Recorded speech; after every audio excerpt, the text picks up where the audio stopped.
पुढच्या अर्ध्या मिनिटात कार्यक्रम आपण सुरू करतो आहोत. आपले मोबाईल कृपया सायलेंट मोडवरती ठेवा, नाहीतर ते नंतर होऊन जातं. मला अर्ध्या मिनिट दिलेलं आहे.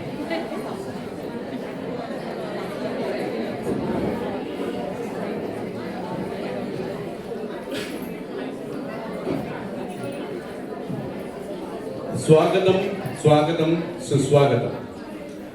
मैत्रच्या 10व्या वर्धापन दिनाच्या निमित्ताने आज आपण इथे जमलेलो आहोत आणि दरवेळेला मैत्रमध्ये ची वेगळी मेजवानी आपल्याला असते.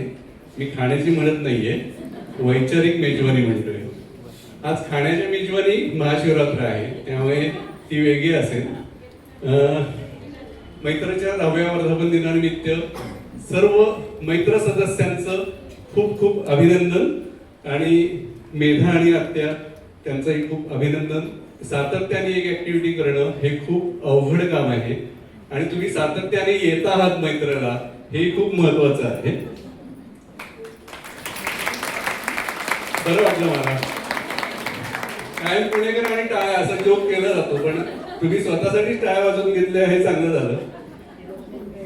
आज या कार्यक्रमासाठी आवर्जून उपस्थित राहिलेल्या सुनीता गोडबोले यांची थोडक्यात मी तुम्हाला ओळख करून देतोय. आदिवासींच्या जीवनात आरोग्याचा आणि सौर दिव्यांचा प्रकाश पोहोचवणाऱ्या सुनीता गोडबोले. सुनीताताई या 2 तपाहून अधिक काळ सामाजिक कार्यात सक्रिय आहेत. त्यांनी MSW चे शिक्षण घेतले असून काही वर्ष सुरुवातीच्या काळात सामाजिक संस्थात त्यांनी अनुभवासाठी नोकरी केलेली आहे. मी हे आवर्जून का सांगतोय की अनेकदा नोकरी करायची हे लोक झेपत नाही, त्यामुळे मी हा आवर्जून उल्लेख केला. अत्यंत संवेदनशील असलेल्या छत्तीसगड मधील बस्तर हे गाव ते देशातील सर्वात मागास प्रदेश म्हणून ओळखलं जातं. अशा या बस्तरमध्ये आरोग्य, शिक्षण, कुपोषण यात त्यांचं भरीव असं योगदान आहे. हे गाव म्हणजे आता त्यांची कर्मभूमी बनलेली आहे. त्या बालकांच्या हक्कांचे संरक्षण, शासकीय यंत्रणेत कामाच्या ठिकाणी होणाऱ्या लैंगिक छळापासून प्रतिबंध करणाऱ्या समिती, पोलीस आणि वन विभागाची समिती अशा विविध स्तरांवर त्या कार्यरत आहेत. नुकतेच त्यांना आणि त्यांचे पती डॉक्टर राम गोडबोले यांना पद्म पुरस्कार जाहीर झालेला आहे.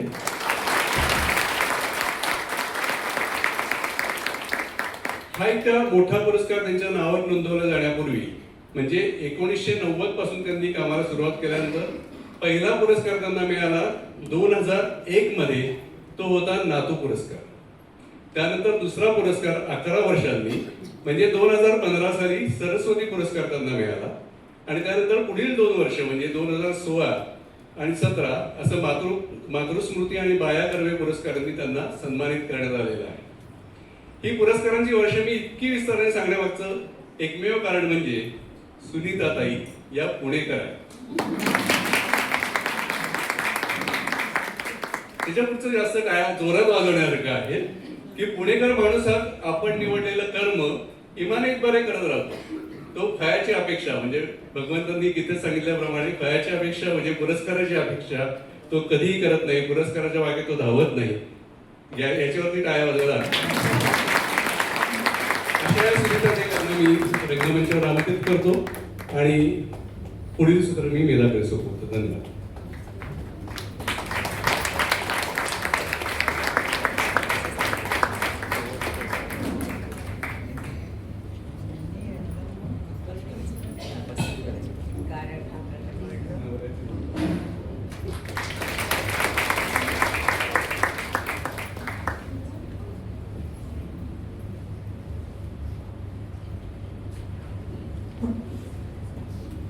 नेहमीप्रमाणे आपल्याकडे जे प्रमुख पाहुणे येतात त्यांचं मुलाखत घेण्याचं काम मी माझ्याकडे आवडीने ओढून घेते, कारण मला ते आवडतं. सुरू करूया. सेवा है यज्ञकुंड समिधा समहम जले, सेवा है यज्ञकुंड समिधा समहम जले, ध्येय महासागर में सरित रूप हम बहे, सरित रूप हम बहे. ह्या शब्दात ह्या अख्ख्या 4 पंक्तींमधला प्रत्येक शब्द खरं जगणाऱ्या अशा सुनीताताई आज आपल्याकडे आलेल्या आहेत. तर माझा पहिला प्रश्न हाच आहे की सेवा कार्यात जाण्यापूर्वीच्या तुमच्या आयुष्याबद्दल आम्हाला सांगा ना.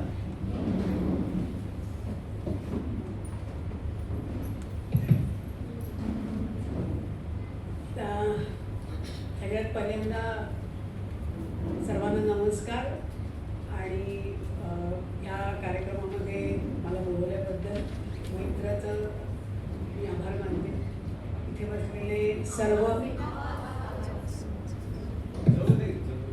इथे बसलेले सर्व जे ज्येष्ठ आहेत, काही म्हणजे माझे सहकारी म्हणता येणार नाही, आमचे मार्गदर्शक आहेत कोपरकर काका आणि काकू, तेही आज या कार्यक्रमामध्ये आलेले आहेत.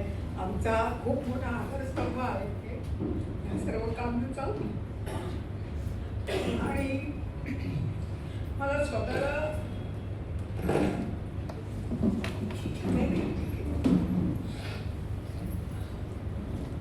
जेव्हा त्या गाण्याच्या पंक्ती म्हणल्या ना तिने, तेव्हा जास्त भरून आले की या पंक्ती आम्हाला लागू फार कमी आहे.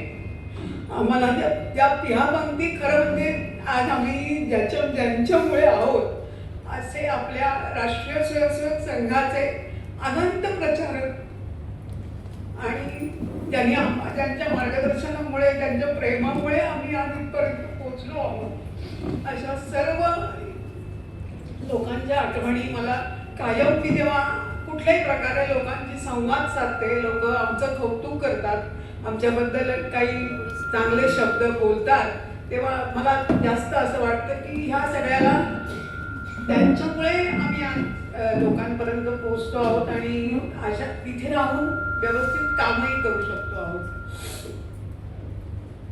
त्याच्यामध्ये अखिल भारतीय विद्यार्थी परिषदेचे आमचे यशवंतराव केळकर असतील, बाळासाहेब आपटे असतील, आपल्या पुण्याचे अनिरुद्ध देशपांडे असतील, खूप खूप लोकांची, कितीतरी जणांची नावं घेतली तरी ते पूर्ण नाही दिवस. परंतु ह्या सगळ्यांच्यामुळेच आम्ही आहोत हे, म्हणजे विशेषतः माझ्या बाबतीत जर म्हणायचं झालं तर त्या सगळ्यांच्या प्रेरणेमुळेच मी हे करू शकते आहे काम. पूर्वपीठिका सांगायची म्हणजे मी महाविद्यालयीन जीवनामध्ये अखिल भारतीय विद्यार्थी परिषद ह्या संघटनेचं काम जसं करायला लागले तसं ह्या समाजाबद्दलची जी एक आत्मीयता असते, समाजामध्ये असलेले विविध प्रश्न आणि जो मुख्य हेतू आहे हिंदू संघटन, याची आवश्यकता वारंवार भासत गेली. जरी विद्यार्थी चळवळीमध्ये असलो तरी सुद्धा विद्यार्थी परिषदेचं हेच तत्व आहे ना की विद्यार्थी हा उद्याचा नागरिक नाही. तोपर्यंत ती एक संकल्पना होती की विद्यार्थी हा उद्याचा नागरिक आहे, परंतु ते विद्यार्थी परिषदेनेही मांडलं की नाही, तो आजचाच नागरिक आहे, कारण त्याला वर्तमानातले जे काही प्रश्न आहेत त्या प्रश्नांशी त्याचा सुद्धा संबंध आहे आणि त्याचा त्यांनी विचार केला पाहिजे, त्याच्याकरता काही ना काहीतरी केलं पाहिजे. या अशा सगळ्या विचारामुळे माझी एक जडणघडण झाली. आणि दुसरी आणखीन एक महत्त्वाचं म्हणजे माझ्या घरातले, माझा मामा, माझी सगळ्यात मोठी बहीण वैशाली गुणे, म्हणजे शोभा पुराणिक, अशा सगळ्यांच्या, ते दोघं म्हणजे आमच्या घरात जेव्हा चर्चा व्हायच्या, मामा आम्ही सगळे जवळजवळच राहायचो, त्यामुळे सर्व कार्यक्रम इथे शनिवारातच राहायचो, त्यामुळे सारखे कार्यक्रम काही ना काहीतरी व्हायचे आणि मी तर मामाकडे पडलेलीच असायची, कारण पुस्तकं खूप होती, त्यामुळे मला वाचनाचं होतं. त्यामुळे मामी म्हणायची तिला एकदा बस पुस्तक दिलं की ती काही आईनी सांगितलेला निरोप सुद्धा विसरून जाते की काय सांगायचंय घरी जाऊन मामाकडे. त्यामुळे त्या सगळ्यांचं बोलणं, त्या सगळ्यांचे एक काय म्हणू आपण सामाजिक आणखीन राजकारणाच्या विषयांवरचे मतं, वादविवाद किंवा काहीही जे काही असेल, मी त्यावेळेला तरुण भारत वाचत असे, फार काही माझ्या बहिणी इतका मला कळायचं नाही, परंतु बऱ्याच काही गोष्टी कानावर नक्कीच पडत असत आणि त्यातूनही माझी जडणघडण झाली आणि आपण अशा प्रकारचं काहीतरी काम करू शकतो ही प्रेरणा मला त्यातून मिळाली असावी. ते बीज माझं त्यावेळेला रुजलं गेलं असावं असं मला नक्की वाटतं. आणि या सगळ्यामध्ये माझ्या कुटुंबाचा, आता लग्नानंतर तर सासरच्या झाली आणि माहेरी, या सगळ्यांचा सहयोग आहे, संपूर्णपणे पाठिंबा आहे. आणि त्यांना म्हणजे मी हे म्हणजे माझ्या आईला मी विद्यार्थी परिषदेचं काम करत असताना ती मला बरेचदा ओरडलेलीच आहे स्वाभाविकपणे, कारण रात्री घरी जर 11 वाजले म्हणजे काय 82, 83, 81 साली, तर स्वाभाविकपणे त्या मुलीला ओरडा हा मिळणारच ना, ओरडा बसणारच की अरे काय वेळ आहे का घरी यायची वगैरे वगैरे. आणि पर्वतीसारख्या तिथल्या सगळ्या वस्तीत न यायचं, म्हणजे तिला काळजीच्यामुळे ती म्हणायची. पण जेव्हा तिने आमच्या कार्यकर्त्यांकडे किंवा काही वरिष्ठ कार्यकर्त्यांकडे जेव्हा म्हणलं की सुनीता जे काम करते ते चांगलं आहे आणि अशा पद्धतीने काहीतरी तिने 2-3 वाक्य म्हणली, मग ती माझ्या कानावर आल्यानंतर मला खूप बरं वाटलं. नाही तर तोपर्यंत मला असं वाटत होतं की आपल्याला वाटतंय म्हणून करतोय, आणि अर्थातच माझा तो स्वभाव आहे थोडासा की आपल्याला जे वाटतं ते करायचं, त्याच्यामध्ये फार काही कोणाची बाधा आली तरी मी त्याची पर्वा करत नसे. पण आई आणि वडील तर माझे शांत होते, त्यामुळे त्यांचा तसा हे नव्हता, पण त्यांचा आग्रह जरूर असायचा की अशा प्रकारचं काम केलं पाहिजे. ह्या सगळ्या पार्श्वभूमीवर मी जेव्हा BA नंतर काय करायचं, मग तेव्हा आमची एक कार्यकर्ती पण तिने पण MSW केलेलं होतं, त्यामुळे तिच्याकडनं माहिती घेतली मी की हे social work, professional social work म्हणजे असतं काय बुवा. कारण तोपर्यंत सोशल वर्क म्हणजे माझ्या मनामध्ये हीच संकल्पना आहे की आपले प्रचारक आणि पूर्णवेळ कार्यकर्ते विविध संघटनांचे हे करतात, हे सुद्धा सोशल वर्कच आहे. कारण शेवटी माणूस घडवणं हेच मोठं सोशल वर्क आहे, असं एक माझी स्वतःची संकल्पना, म्हणजे माझी स्वतःची एक की मी काय म्हणू आपण, म्हणजे मी ते कॉलेजमध्ये साधारण MSWला जेव्हा घेतला प्रवेश, त्याच्यानंतर म्हणजे मला इंटरव्ह्यूमध्ये पण विचारलं की तुम्ही कशासाठी आलात. म्हटलं काही नाही, मी फक्त ज्ञान माहिती घेण्यासाठी आलेली आहे की सोशल वर्क म्हणजे काय काय कोर्सेस असतात आणि अमुक तमुक. मग बाकीच्यांनी कोणीतरी उत्तर दिलं होतं वाटतं की नोकरीसाठी किंवा असं काही. त्यांनी मला, आमच्या मॅडमच होत्या घेणाऱ्या इंटरव्ह्यू, कॉलेजच्या प्रिन्सिपॉल, त्यांनी विचारलं मग यातनं नोकरी करावी किंवा अशा प्रकारचं. म्हटलं अशा प्रकारचं काम आम्ही आधीपासूनच विद्यार्थी परिषदेच्या माध्यमातून करतो आहोत, त्यामुळे मला त्या कामासाठी मी काही MSW आलेली नाही, पण हे काय आहे आणि याच्यामध्ये कुठल्या कुठल्या संकल्पनांनी ते आहे.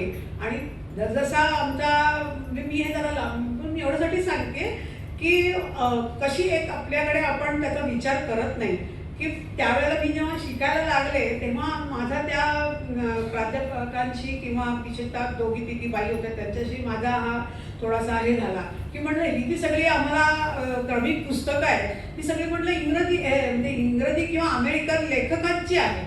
ह्याच्यामध्ये आम्ही भारतीय समाजाने म्हणून पण काही सोशल वर्क केला असेल ना, किंवा त्यातले म्हणजे गाडगे बाबा आहेत किंवा विवेकानंद आहेत, मुख्य म्हणजे त्यांचा कुठे उल्लेख सुद्धा नाही, म्हटलं कुठल्या प्रकारचं पुस्तक नाही आणि ह्या अभ्यासक्रमामध्ये आपण सांगतही नाही विद्यार्थ्यांना. तर हे ह्याच्यामध्ये बदललं पाहिजे. अर्थातच मी त्याच्यामध्ये पुढे काही करू शकले नाही, पण मला असं वाटायचं, आणि आता माहिती नाही काय आहे ते. आता तर त्याचं स्वरूप आणखीनच प्रोफेशनल झालेलं आहे. म्हणजे आम्ही नंतर त्याला लिपस्टिक सोशल वर्क असंच म्हणत होतो, त्यामुळे कारण तीच संकल्पना होती. आणि त्याच्यामुळे आपल्याला त्याच्यामध्ये काय करायचं आहे, त्याच्यातले नेमकं आपल्याला आपल्या कामासाठी काय उपयोगी आहे, एवढं मला त्याचा नक्कीच उपयोग झाला आणि होतो पण आहे. पण तरी सुद्धा एक असं लक्षात आलं की भारतीय त्याच्यामध्ये विचार कुठेही नाही, आणि भारतामध्ये अशा प्रकारचे काय म्हणू त्याला, अशी कामही आपल्याकडे नाही आहेत. का नाही आहेत म्हणजे उदाहरणार्थ वृद्धाश्रम, किंवा आता मगाशी जो उल्लेख केला की मी बालहक्कांच्यासाठी जी काय त्याला म्हणायचं प्रथम श्रेणी न्यायपीठ होतं त्याची मी सदस्य होते. तर त्याच्यामध्ये जी मुलं आमच्याकडे यायची, केसेस आम्ही म्हणतो कारण आमचं कोर्टच होतं ते, तर त्यामुळे जे होतं म्हणजे ते असतं आणि त्याची 3 वर्षाची टर्म असते. त्या 3 वर्ष, माझी 5 वर्ष झाली कारण 2 टर्म मिळाल्या मला. ती मुलं जी येतात त्यांचे जे प्रश्न आहेत, ते प्रश्न कशामुळे निर्माण झाले ह्याच्यावर कोणाचाच कल नसायचा. की जो आम्ही जे काही 2-3च सदस्य होतो, पूर्ण 5 मेंबरचं ते पीठ असतं, पण आम्ही सुरुवातीला 2 आणि नंतर 3, तर त्यांना त्याची कल्पनाही नव्हती. त्यांना आमचं समोर केस आली आहे त्याचं तेवढं मग ह्याला कुठल्या तरी इन्स्टिट्यूट म्हणजे बालगृह म्हणतात, आता पूर्वी अनाथगृह ज्याला म्हणायचे, तर बालगृहामध्ये त्याला ठेवायचं आहे, याला शेल्टर होममध्ये पाठवायचं आहे, त्याला अमक्याला अमकं करायचं आहे वगैरे वगैरे, किंवा एखाद्याची घरी पाठवणी करायची आहे, अशा पद्धतीने त्याचं निराकरण करणे. पण त्या प्रश्नाची नेमके का आहे तो प्रश्न, त्याच्यासाठी आपण काही ना काहीतरी केलं पाहिजे, हे जो माझा विचार तिथे असायचा. तर त्यांना लक्षात आलं की अरे मॅडम आपका तो एकदम अलग ही है. मैं बोली मैं अलग ही हूँ क्योंकि मैं अलग से ही विचार करने वाले इसमें से आई हूँ. इसीलिए ये ऐसा विचार करना ही कितना मतलब वो जरूरी है, आवश्यक है ये आप समझो और मैं रहूंगी नहीं रहूंगी, क्योंकि कुछ इसमें बात तो मेरा नहीं होने वाला, आपको होने वाला है, क्योंकि आप अभी यंग हो, मतलब 50-55 के हो तो आपको और 10 साल मिल जाएंगे करने के लिए. तो इसमें ये विचार करो की ऐसा क्यों होता है और इसके लिए हमको क्या समाज में जाना आहे. आम्हाला बोलवतात कुठल्या कुठल्या कार्यक्रमांमध्ये, तिथे आम्ही आपलं नुसतं बाल हक्कांचं वर्णन करतो. अरे पण कर्तव्य पण आहेत ना, ती बालकांची कर्तव्य कोण सांगणार. त्यामुळे सगळे बोलले की मी शेवटी बोलायची, कारण मी ते सांगितलं होतं, कारण मला माहिती होतं प्रत्येक जण फक्त हक्कांबद्दल बोलणार. अरे पण हक्कांबद्दल बोलता बोलता कर्तव्याबद्दल पण बोला. आणि हे प्रश्न निर्माण का झाले हा विचार आपण करायचा, त्या विद्यार्थ्यांनी म्हणजे मुलांनी नाही करायचा आहे, हा आपण करायचा आहे. आणि त्याच्याप्रमाणे समाज घडवणं हे जोपर्यंत होत नाही तोपर्यंत अशा अनेक संस्था उभ्या राहणार, अनेक नियम काय म्हणतो कानून येणार, हा ऍक्ट तो ऍक्ट अमुक ऍक्ट तमुक ऍक्ट. त्या ऍक्टचं महत्व आहे, नक्कीच आहे, परंतु तरीही प्रश्न का वाढतायत ह्याचा विचार ज्यांनी ऍक्ट तयार केला त्यांनी केलेला नाही. आणि दुर्दैवाने मला इथे सांगायला हरकत नाही असं मला वाटतं की जरी ते ऍक्ट सगळे चांगले असले, त्यामध्ये खूप सखोल विचार केलेला असला तरी सुद्धा ते डाव्या मनोवृत्तीतनच आलेले आहेत थोडेसे. आणि त्यामुळे त्याचा जो विचार, त्याचा जो एक बांधणी आहे ना त्या सगळ्या ऍक्टची, ती फार वेगळी आहे. आता याच्यावर आता आपल्याला फार नकोय बोलायला, पण हे असं सगळं मी करत असताना सतत तो विचार जागृत असल्यामुळे ज्या ज्या ठिकाणी मी गेले, ज्या ज्या ठिकाणी मला बोलावलं गेलं किंवा संधी मिळाली त्या ठिकाणी मी हा विचार बांधत गेले की चरित्र निर्माण म्हणजे माणूस घडवणं हे झाल्याशिवाय तो ते प्रश्न कमी होणारच नाहीये. त्यामुळे त्याच्यावरती आपण लक्ष दिलं पाहिजे असं मी सांगत गेले. MSW झाल्यानंतर मग मी विचार केला की आपल्याला ते करता करताच म्हणजे त्याच्या आधीपासून विचार होता की आपण असं सामाजिक कार्य करू शकतो का. तर मला माझ्या मनाने उत्तर दिलं की नक्की करू शकतो. कारण मला असं वाटायला लागलं की आपण असं पूर्ण वेळ काम करायची इच्छा होती. त्यामुळे जीवनभर करेन की नाही हा लगेच विचार नक्कीच नाही झाला माझा. पण मी जेव्हा सगळी मग आमच्या वरिष्ठ कार्यकर्त्यांशी बोलले, त्यावेळेला आपले मोतीबागेमध्ये प्रांत प्रचारक होते दामू अण्णा, त्यांच्याशी बोलले. त्यांनी जे सांगितलं मला ते की त्यांनी सांगितलं की तू आधी 2-3 केंद्र वगैरे बघून ये, तुला कसं वाटतंय तिथे गावामध्ये राहणं. आमच्या मी ज्या सहकार नगरला माझं माहेर आहे तिथे सोसायटीमध्ये नंदाताई देशपांडे त्या स्वतः डॉक्टरेट होत्या पाली भाषेमध्ये आणि त्या आमच्या वनवासी कल्याण आश्रमाच्या संस्थापक सदस्य. त्यामुळे त्यांना जेव्हा कळलं की सुनीताला हे सगळं करायचंय असं, तेव्हा त्यांनी मला बैठकीला बोलवलं. आणि बैठकीमध्ये मग थोडंफार कळत गेलं, पण माझं मी म्हटलं मला बैठकांना नाही जायचंय, मला गावात जायचं म्हणजे त्या जंगलांमध्ये पाड्यांमध्ये जायचंय. मग त्यांनी गाठ घालून दिली आणि आपल्याला जसं त्या चॅनलमधनं जायला लागतं अशा पद्धतीने चॅनलमधून ते सगळा विषय झाला. केंद्र पाहिल्यानंतर मी सांगितलं की नाही मी राहू शकते आणि मला इच्छा आहे काम करण्याची. त्याप्रमाणे माझी मग नियुक्ती पहिल्यांदा रायगड जिल्ह्यातल्या कर्जत जे आहे पुणे मुंबई रस्त्यावर, तर त्या कर्जतपासून 10 किलोमीटरवर जांभिवली म्हणून गाव आहे तिथे होती. आणि मग तिथे मग थोडंसं हळूहळू जसं माझं हे समजत गेलं, कपॅसिटी म्हणा किंवा एकूण सर्व विषय बोलण्याची हे पद्धत आणि हे सगळे, तर मला जिल्ह्याचं पण काम दिलं गेलं. आणि मुलांचं वसतिगृह होतं तिथे आमचे कुंटे काका काकू राहत होते. त्यामुळे मुलांकडे कोण बघणार असा काही प्रश्न नव्हता. कुंटे काका दवाखाना चालवायचे आणि काकू मुलांकडे बघायच्या. ज्यांच्यामुळे आज वनवासी कल्याण आश्रमाच्या प्रांत महिला प्रमुख उपाध्यक्ष म्हणून काम केलेल्या कातकरी समाजाच्या रमाताई पवार या काम म्हणजे करतात, ते आमचं फाइंड आहे. म्हणजे आमचं म्हणण्यापेक्षा कुंटे काकूंचं की हिचा आवाज चांगला आहे आणि हिला पुढे आणलं पाहिजे. आणि त्याच्यातून त्या घडत गेल्या. मी त्यावेळेला होतेच, मी त्यांच्या हातच्या भाकरी खाल्लेल्या आहेत, कारण त्या भाकरी करायला यायच्या आमच्या इथे. त्यांच्यातला तो गुण हेरून ते त्या पद्धतीने केला. त्यामुळे ह्या अशा सगळ्या जडणघडणीमध्ये माझा तो एक विचार बनत गेला की नाही आपण हे काम करू शकतो. आणि मग 2-1 वर्ष मी घरी होते. त्यामुळे त्यावेळेला मग चला आपल्याला काहीतरी आता दुसरं कामाची नियुक्ती होईपर्यंत किंवा नियुक्ती म्हणण्यापेक्षा तो विचार पक्का होईपर्यंत मग तर लग्नाचा विषय आला स्वाभाविकपणे. ह्या सगळ्या ह्याच्यामध्ये मी 1-2 वर्ष नोकरी केली. आणि नंतर मग आमचं गोडबोलेंची लग्न आमचं ठरल्यानंतर म्हणजे ते लग्न ठरण्याचं सुद्धा सांगते आता मी तो प्रश्न तू विचारणारच.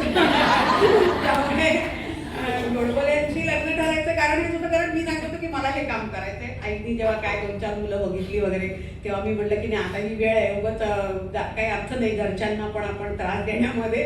त्यामुळे मी सांगितलं की मला हेच काम करायचंय आणि त्यामुळे कार्यकर्त्याशीच मी लग्न केलं तर मी काम करू शकते. कारण जो कोणी नोकरी करेल त्याला तो नोकरी करणार आणि मी काम करणार असं होऊ शकणार नाही. त्यामुळे ते मग ते आमच्या मामीनी शेजारीच राहते इथे, या सगळ्यांना लेले मंडळींना सगळ्यांना माहिती आहे. तिने लगेच ते दामवंडांपाशी विषय, अहो तुमचीच कार्यकर्ते तुम्हाला हवी असेल तर तुम्ही ते बघा काय करायचं ते कार्यकर्ता तुम्ही शोधा. इकडे आईनी पण आमच्या कल्याणाश्रमाचे जे प्रांत संघटन मंत्री होते त्यावेळेला बाळासाहेब दीक्षित म्हणून, त्यांनाही तिने सांगितलं. आणि मग गोडबोल्यांना मी ओळखत होते, गोडबोले मला ओळखत होते, पण आमच्या मनात असं काही तेव्हा विचार आलेला नव्हता. त्यामुळे ते वेगळ्या आणखी परिस्थितीत घरी गेलेले होते, आई त्यांच्या गेल्या त्याच्यामुळे. त्यामुळे असं काही विषय नव्हता. पण त्यांनी जेव्हा पुन्हा कल्याणाश्रमाचं काम करण्याची इच्छा व्यक्त केली तेव्हा त्यांच्यासमोर हा प्रस्ताव ठेवला गेला की तू आता लग्नाचं वय झालंय तर लग्न करूनच जा. मग मुलगी कोण, तर सुनीताचं नाव होतंच आमच्या बाळासाहेबांच्या समोर. त्यामुळे त्यांनी सुचवलं आणि मग ते आम्ही बोलणं करून तुम्ही दोघं बोला, तुमच्या घरच्यांशी बोला आणि ठरवा, असं करून ते फेब्रुवारीमध्ये लग्न झालं. आणि आम्ही म्हणजे फेब्रुवारी 9 वाजला आणि 6 मार्चला आम्ही बस्तरमध्ये गेलो. त्यांनी मी सांगितलं त्यावेळेला अखिल भारतीय संघटन मंत्री जे होते भास्करराव, मी विस्ताराने एवढ्यासाठी सांगते की इतक्या जणांचा त्याच्यामध्ये म्हणजे किती विचार असतो आणि कशा पद्धतीने ते कार्यकर्त्याला सांभाळतात. त्यांनी आम्हाला सुचवलं की तुम्ही महाराष्ट्र सोडून गेलात तर त्या गरजेचं आहे तिथे, कारण तिथे जी चॅलेंजेस आहेत त्याला आपण काहीतरी हे केलं पाहिजे. म्हणून मग त्यांनी आमच्यासमोर बस्तरचा प्रस्ताव ठेवला होता. त्याप्रमाणे बस्तरला डॉक्टर गोडबोले हे दवाखाना चालवतील आणि सुनीता हे महिला संघटनाचं काम करतील, अशा पद्धतीने तिथे आमची नियुक्ती झाली. माझ्या 2 प्रश्नांची उत्तरं तुम्ही आधीच दिली, पण तरीही माझ्याकडे भरपूर प्रश्न आहेत. लग्न झाल्या तुम्ही जेव्हा बस्तर सारख्या ठिकाणी गेलात तेव्हा तर काहीच तिथे सोयी सुविधा नसतील, तर आम्हाला तुमचं ते म्हणजे नवीन लग्न, नवीन एक नातं एक निर्माण होत आहे आणि तरी सुद्धा एका बाजूला हे काम करायचं आहे, तर ती सगळी परिस्थिती कशी होती तेव्हाचे तुमचे काही अनुभव ऐकायला आम्हाला खूप आवडतील. कारण आम्ही शहरात वाढलेले सगळे एक ठरलेल्या चौकटीमध्ये मटेरियलिस्टिक गोष्टींमध्ये अडकलेले आम्ही सगळे, आणि तुमचं आयुष्य हे आमच्यासाठी असं खूपच आश्चर्यकारक आहे. त्यामुळे हे सगळे तुमचे अनुभव ऐकायला मला खूप आवडते. लग्न व्हायच्या आधी एक आमच्या भास्कररावांनी पण सांगितलं होतं आणि आई पण म्हणाली होती माझी की तुम्ही जाऊन या बरं का तिकडे बस्तरला. भास्कररावांचा हेतू वेगळा होता, आईचा अर्थच वेगळा होता की तिथे काय काय स्टोरी आहेत वगैरे विचारेल अशा आहे म्हणजे कळेल यांनी. आणि बस्तर अर्थातच म्हणजे मला आठवतही नाही की मी भूगोलाच्या सुद्धा धड्यामध्ये कधी हा नाव ऐकलं होतं. त्यामुळे किती लांब आहे काय आहे काहीच माहिती नव्हतं. पण एक विश्वास होता की ज्या संघटनेमार्फत आपण जातो आहोत त्या संघटनेने आपल्यावर विश्वास टाकला आहे आणि आपल्याला एक चांगलं काम दिलेलं आहे. त्यामुळे आपल्याला ते कुठल्याही परिस्थितीत करायचं हे मनामध्ये पक्क होतं. आणि त्यामुळे तिथे काय आहे परिस्थिती आणि मग त्याच्यावर आपण ठरवायचे असा काही विषयच नव्हता. पण हे जाऊन आले ते आणि त्यांनी आता आल्यानंतर आई समोर तर भरपूर वर्णन केलं, नाही ते खूप छान आहे सगळं आहे वगैरे. आणि खरंच आम्ही तिथे गेलो तेव्हा असं खूप काही नव्हतं, कारण सुदैवानी काही 7-8 महिला कार्यकर्त्या आमच्या आधी 1900 साधारण मला माझ्या तरी 80 पासून काम तिथे सुरू झालेलं होतं. त्यावेळेच्या आंध्रचे द्वारकाचार्यलू म्हणून संघप्रचारक, त्यांना कल्याणाश्रमामध्ये घेतल्यानंतर त्यांची नियुक्ती तिथे संघटन मंत्री म्हणून झालेली होती. त्यामुळे त्यांचा भरपूर संपर्क होता गावागावांमध्ये. 1989 साली जे हेडगेवार जन्मशताब्दी निमित्त जो जगदलपूरमध्ये कार्यक्रम झाला त्यावेळेला संपूर्ण बस्तरचं जगदलपूर हे मोठं शहर, त्यामुळे 1 लाख लोक वस्तीचं त्यावेळेला, तर सगळ्यात मोठं शहर आणि मुख्य केंद्र पण सगळ्या याचं. तर तिथे 35,000 लोकांच्या उपस्थितीमध्ये बाळासाहेब देवरस आलेले होते, पूजनीय बाळासाहेब आलेले होते आणि तो कार्यक्रम झालेला होता. त्यावेळेला जो काही संपर्क आणि ह्या मुलींनी केला सगळ्याच म्हणजे अनेक कार्यकर्ते, उत्तर बस्तरचे कार्यकर्ते आणि दक्षिण बस्तरचे, ह्या सगळ्या मुली आणि बाकी अन्य कार्यकर्ते. त्याच्यामुळे थोडंसं होतं. पण भास्कररावांची जी इच्छा होती ती महिलांचं एक विशेषत्वानी आणि नीट विचार करून काम सुरू व्हावं याकरता, म्हणून तिथे आमची नियुक्ती होती ना. त्यामुळे बाकी ज्या काही थोड्याफार व्यवस्था उभ्या राहिलेल्या होत्या त्यांना सांगितलं होतं भास्कररावांनी की आपके भैया भाभी आ रहे हैं, उनकी नई नई शादी हुई है, तो आप लोग उनके लिए एक कमरा बनाओ. क्योंकि वो त्यांचा दवाखाना आमचा पडका होता, त्याच्या बाजूची खोली ही पडकीच होती. त्यामुळे आमच्याकरता म्हणून त्यांनी त्यांना बांधायला सांगितलं. स्वाभाविकपणे त्या गोंड समाजाच्या आमच्या वनवासीच कार्यकर्त्या, त्यामुळे त्यांनी त्यांच्या गावामध्ये जशी खोली बांधतात तशीच बांधली होती. छोटी खिडक्या पण अगदी अशा आपण चित्रातल्या बघाव्यात तशा, आणि एकच खोली, कारण तेवढंच म्हणजे आता तेव्हा अपेक्षित होतं त्यांना. त्यामुळे तशी खोली बांधली होती. त्यामुळे जेव्हा आम्ही मार्चला गेलो तर लगेच एप्रिलपासून आम्हाला त्या करंद्याच्या झाडाखाली झोपायला लागलं, कारण इतकं आत उघडायला लागलं की शक्यच नव्हतं आतमध्ये झोपणं ते. पण नंतर हळूहळू त्यांनी बाथरूमची याची सोय केली. पाणी आमच्याकडे खूप याचं पाणी, काय म्हणतात त्याला, लोहयुक्त पाणी आहे तिथे, कारण लोखंडाच्या खाणी लोखंड भरपूर आहे, खनिज आमच्या भागामध्ये. त्यामुळे म्हणजे विशेषतः दक्षिण बस्तरमध्ये आजचे 3 जिल्हे, विजापूर, सुकमा आणि आमचा दंतेवाडा, ह्या सगळ्या भागामध्ये असल्यामुळे अगदी सहजपणे लोखंडाचं पाणी, लाल पाणी येतं. त्यामुळे मला गेल्यानंतर लगेच 1-2-3 दिवसांनीच ते असं काय पाणी येत आहे असं, आता पुण्याच्या माणसाला पाणी तर म्हणजे काय फारच आहे ना. त्यामुळे मी म्हटलं पाणी असं काय येत आहे, तर नाही भाभी ऐसा ही आता है यहाँ, इससे तो मतलब लगे घाबरो, इससे तो दांत काले हो जाते हैं, चाय भी अच्छे से नहीं बनता है, वो चावल भी अच्छे से नहीं पकेगा. अरे बापरे म्हटलं, आता हे एक नवीनच काहीतरी आहे. पण मग ते त्यांनी एक, आपण जशी ती 3 मडक्यांची गाळणी शिकलोय तशी ती सरकारने व्यवस्था करून दिली. त्या ठिकठिकाणी असं ते करतातच, तर तशी ते इंजिनियर एक होते संपर्कातले, त्यांनी ती व्यवस्था करून दिली होती की अशी ती हे बसेल. आणि मग ते खूप असं हापसा केल्यावरती मग ते चांगलं पाणी यायचं. पण प्यायचं पाणी ते तेवढ्या लायकीचं नव्हतं. त्यामुळे मग ते रात्री संध्याकाळी 7:30ला जाऊन ती जी फेल गेलेली बोरिंग आहे त्याचं पाणी होतं, त्यामुळे ते पाणी भरायचं रात्री पिण्यापुरतं. मुलींबरोबरच आम्ही जेवण करत होतो सर्व, त्यामुळे तो काहीच प्रश्न नव्हता. म्हणजे जाताना माझ्यापाशी फक्त एक लाकडी पेटी, ज्याच्यामध्ये डॉक्टर साहेबांचे सगळे पुस्तकं मेडिकलची, आणि एक माझ्या वडिलांची मिलिटरीची ट्रंक, की त्याच्यामध्ये माझा संसार आणि असं एक 2-4 भांडी वगैरे जी काय, अगदी आई म्हणाली की नाही अगं ही लग्नात मिळाली आहे त्यामुळे तरी घेऊन जा म्हणून ती घेऊन आले होते मी. आणि त्यांची एक बॅग आणि माझी एक बॅग, एवढंच आमचं सामान होतं.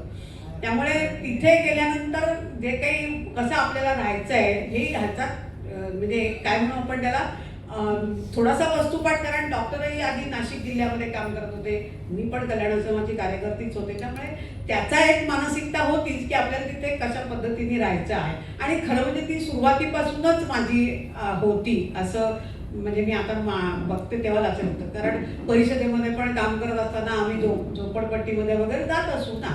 त्यामुळे आपल्याला आपल्या समाजासाठी आपल्याला काम करायचं आहे, तिथे आपण त्यांच्याशी फिट झालं पाहिजे. कारण त्यांनी आपलं म्हणणं, आपल्यावरती विश्वास दाखवणं आणि ह्या सगळ्यासाठी जे काही करायचं आहे त्याची तयारी आपल्याला करायची आहे याची मानसिकता होती. त्यामुळे जी काही थोडीफार अडचणी होत्या त्याच्यामुळे त्या अडचणी काही फार वाटल्या नाही. सुदैवाने तिथे केव्ही स्टेशन आहे याचं इलेक्ट्रिसिटी बोर्डाचं, त्यामुळे तिथे बिजली होती, त्याचा काही म्हणजे वीज होती, त्याचा काही एवढा प्रश्न नव्हता. आणि एक 77 साली मोरारजीभाई देसाईंनी उद्घाटन केलेला एक जलविद्युत परियोजना म्हणजे हायड्रो इलेक्ट्रिकल प्रोजेक्टही चालू होता म्हणजे तो बंद झाला लगेच. 92ला 40 करोड खर्च होऊन तो वाइंड अप झाला पर्यावरणामुळे. तर हे असं सगळं असल्यामुळे तसे थोडेशा अगदी म्हणजे एकदम फार ह्याच्यात होतो असं नाही, उलट आहे. तेव्हा एवढे लाईट जात नव्हते, आता लोकसंख्या आमच्या गावची वाढल्यामुळे लाईट जातात सारखे, त्यामुळे तेव्हा एवढं नव्हतं. पण मुख्य प्रश्न होता तो की ह्या तर म्हणजे काय म्हणतो आपण त्याला, फिजिकल अडचणी आहेत. मुख्य प्रश्न होता की त्यांच्याशी आपण मनाने कसे जोडले जाऊ. कारण त्यांच्या दृष्टीने आम्ही जरी त्या ज्या कार्यकर्त्या होत्या त्यांना द्वारकाचार्यजींनी याला अहिल्या मंदिरामध्ये नागपूरला ठेवलेलं होतं 4-5 महिने. त्या हिंदी शिकतील, प्रातस्मरण शिकतील आणि अनुशासन ज्याला म्हणतो म्हणजे एक दिवसभराची दिनचर्या जी काही आहे ती शिकतील आणि त्याप्रमाणे इथे येऊन काम करतील असं त्याच्यासाठी त्यांनी पाठवलेलं होतं. आणि त्याच्यातल्या दोघी-तिघी तयारही झाल्या चांगल्या. तर ह्या सगळ्यांची मदत आम्हाला नक्कीच मिळाली. दवाखानाही आधी चालू होता, त्यामुळे दवाखाना फक्त नव्याने सुरू करणं हे खूप अवघड गेलं, कारण जवळजवळ वर्ष 1.5 वर्षामध्ये दवाखाना बंद होता. त्यामुळे स्वाभाविकपणे लोकांना माहिती पुन्हा आहे अस्पताल, आश्रम का अस्पताल बंद आहे. म्हणजे इतकं झालं की त्या मुलीने सुद्धा विचारले आप करते क्या हो, म्हणजे हे बाकी समाज आहे, वनवासी कोणी विचारत नाही. जिथे ते व्यापारी आहेत ते आप करते क्या हो वहाँ रह के, म्हणजे हा नंतर अच्छा हुआ आप लोग आए अभी काम चालू होगा. वो मला सांगायला लागलं ऐसा नहीं है, ये लोग भी काम करते थे. वो क्या करते थे, वो गांव में जाते थे, आपके पास तो नहीं आते थे, आपके पास खाली राखी बांधने आते थे, लेकिन काम तो चल ही रहा था. हम आए हैं तो उसको बूस्टिंग मिलेगा. त्यामुळे त्यांना एक वळण देणं आणि त्यांची स्वतःची पण कार्यकर्ता म्हणून डेव्हलपमेंट करणं असा सगळा विषय तो माझ्यासमोर होता. त्यामुळे दवाखाना हळूहळू लोकांना जसं जसं गावातल्या म्हणजे साधारण 60 म्हणजे किलोमीटरच्या परिघामध्ये आमचं काम माहिती होतं आधीपासून. आणि आम्ही नंतर मग संपर्क जसं या मुली आणि या सगळ्या करत गेल्या तसं समजत गेलं. आमचं मुख्य जे होतं ते हेच होतं की पेशंटला कुठल्याही परिस्थितीत परत पाठवायचं नाही, की इथे तुमची काही होणार नाही सोय किंवा एवढंसं तेवढंसं औषध देऊन अशा पद्धतीने कधीही आम्ही केलं नाही. त्यामुळे लोकांचा विश्वास वाढत गेला. जसजशी लोक बरी होत गेली तसतसं बरी होत गेली म्हणजे काय, तोही आता पुढे येईलच एक विषय की मांजरेकाकडे जाऊन यायचं मग आमच्याकडे यायचं ना. त्यामुळे तो आमच्याकडे ती केस कधी कधी गेलेलीच केस आलेली असायची, पण तरीही त्यांना धीर देऊन जर लहान मुलं असेल किंवा मलेरियाचं आमच्याकडे भरपूर प्रमाण आहे त्यामुळे त्याला पेशंटला ताबडतोब घेऊन जाणं याला जगदलपूरला 100 किलोमीटरवर जगदलपूर. त्यामुळे असं सगळं एक हे करत असल्यामुळे तो एक विश्वास हळूहळू निर्माण होत गेला. आणि सगळ्यात महत्त्वाची गोष्ट की तिथे अडचण होती ती भाषेची होती. कारण गोंड समाज हा गोंडी भाषा बोलतो, हलबी समाज हलबी भाषा.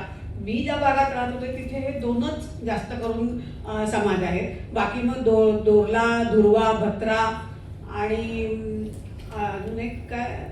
अजून एक कुठली तरी अशी 4-5च समाज आहेत. पण काही उत्तर बस्तरमध्ये आहेत, काही आमच्याकडे दक्षिण बस्तरमध्ये जी आंध्रची बॉर्डर आहे तिथे आहेत. त्यामुळे असे पसरलेले समाज आहेत छोटे छोटे. जसे महाराष्ट्रात आपल्याकडे 42 जनजाती आहे, त्यातली ही आमच्याकडे जी इथे गोंड मी म्हटलं ते गोंड म्हणजे प्रिमिटिव्ह ट्राईब असं त्याचं हे केलेलं आहे. त्यामुळे त्याचा सुरुवातीला काही एवढं आम्हाला जाणवलं नाही, पण नंतर हळूहळू ते जाणवत गेलं की अरे खरंच आहे. म्हणजे मानसिकता त्यांची हळूहळू आम्हाला समजत गेली. त्या याच्यामध्ये लक्षात आलं की यांना बदलायचं किंवा बदलायचं म्हणण्यापेक्षा त्यांना त्यांचं आत्मभान ज्याला म्हणतो आपण, आत्मविश्वास, अस्मिता, आत्मभान हे जागृत करायचं असेल तर खूपच आपल्याला कष्ट घ्यावे लागणार आहेत. हे मात्र लगेचच एक साधारण वर्षभरामध्ये आम्हाला जाणवायला लागलं. सुरुवातीला जो भाषेचा अडचण होता तो पण तो पुढे एवढ्यासाठी नाही आला की मगाशी मी म्हणत तशा त्या मुली ज्या होत्या त्यावेळेला त्यांच्यामुळे हिंदी बोलणं सोपं होतं. पण आम्ही 91 साली मग वसतिगृह सुरू केलं, मुलींचं वसतिगृह. आणि त्याच्याकरता मी ह्या कार्यकर्त्यांबरोबर गावागावात गेले की मुलींना म्हणजे सांगायचं आपण लोकांना की असं असं आम्ही इथे वसतिगृह सुरू करतोय तर तुमच्या मुलींना शिक्षणासाठी पाठवा. मग ते जे बोलणं आहे ते सगळं त्या गोंडीतनंच करायच्या. त्यामुळे मी आपलं थोडंफार त्यांच्यामध्ये मग हे असं विचार तसं विचार, त्यांचं काय आहे, किती मुली आहेत, मग त्यातल्या कुणाला तुम्ही देणार, तर ते देण्याची सुद्धा त्यांची अशी आहे इस्को ले जाओ. मग इस्को म्हणजे कोण, ही कोण, ही 3 वर्षाची मुलगी, तिला पहिलीच बसवायचं आहे त्याची त्यांना कल्पनाच नसायची. मग हिला काय म्हणजे आम्ही म्हटलं की ही लहान आहे तर हिला नाही चालणार, मोठी पाहिजे. सरकारने जे नियम आहे ना त्याच्यानुसार ती मोठी पाहिजे. 6 वर्षामध्ये त्यांना त्याच्यात काही नाही, इससे बडी चाहिए. मग ते म्हणायचे नाही उसको तो नाही देंगे. मग मी असं 2-3 झाल्यावर मग मुलींशी बोलले की त्या नाही का म्हणतायत. तर मग ते बकरी चारणे, गाय चारणे, घरातली कामं, म्हणजे आमच्याकडे हे 7-8 वर्षाची मुलं सुद्धा आणि मुली सुद्धा जेवण बनवू शकतात. जेवण इन द सेन्स भात आणि काय जे काही त्यांचं कालवण असेल ते पण बनवू शकतात. कारण काय तर त्यांना ती सवयच असते. लहानपणी ते लगेच आया लगेच काम सांगतात आणि ते करतातही. बोरिंगवरून पाणी आणण्याचं सुद्धा काम मुली करतात.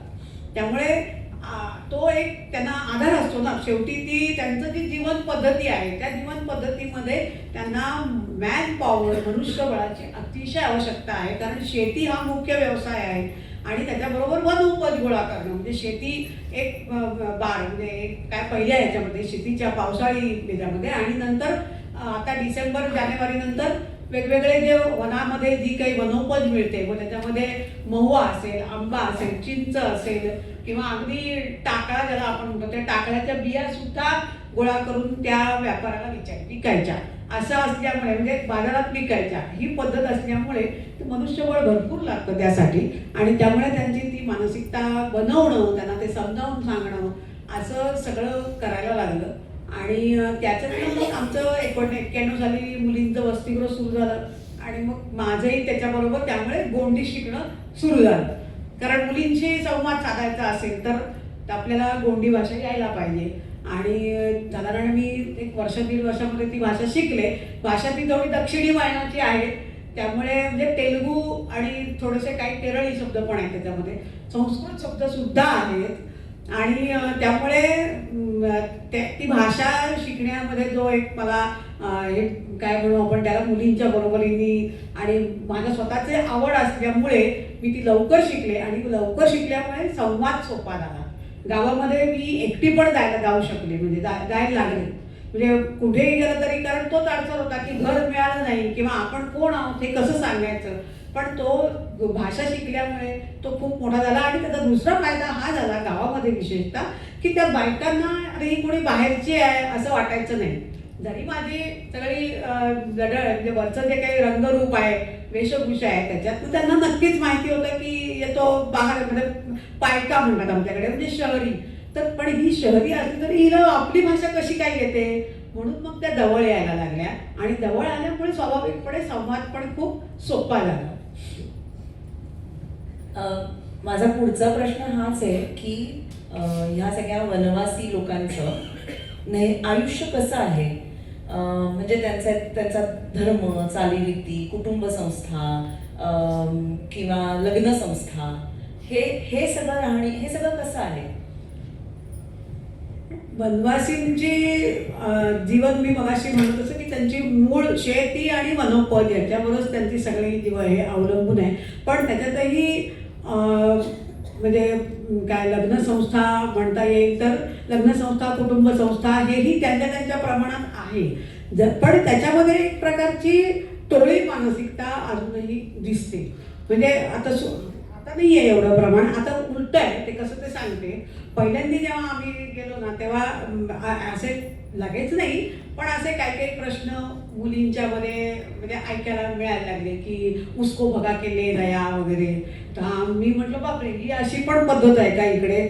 आणि ते थोडंसं आम्ही याच्यामध्ये आर्टिकलमधनं वगैरे वाचलेलं होतं पण त्याचं कसं स्वरूप आहे ते मला तिथे गेल्यानंतर समजलं. तर होतं कसं की मे महिन्यामध्ये म्हणजे त्यांची एकदा शेतीची आणि याची कामं संपली की ते वेगवेगळ्या गावच्या जत्रा सुरू होतात आणि मग ते ह्या जत्रेतून त्या जत्रेत जायचं. कारण तेव्हा शिक्षण आणि ह्या काही प्रकारच म्हणजे नव्हतंच ना. त्याच्यामुळे स्वाभाविकपणे वनवासींची जी मूळ हे आहे की काय नृत्य आणि गाणं ह्याच्याशिवाय त्यांना त्या जीवनात काही राम आहे असं वाटतच नाही.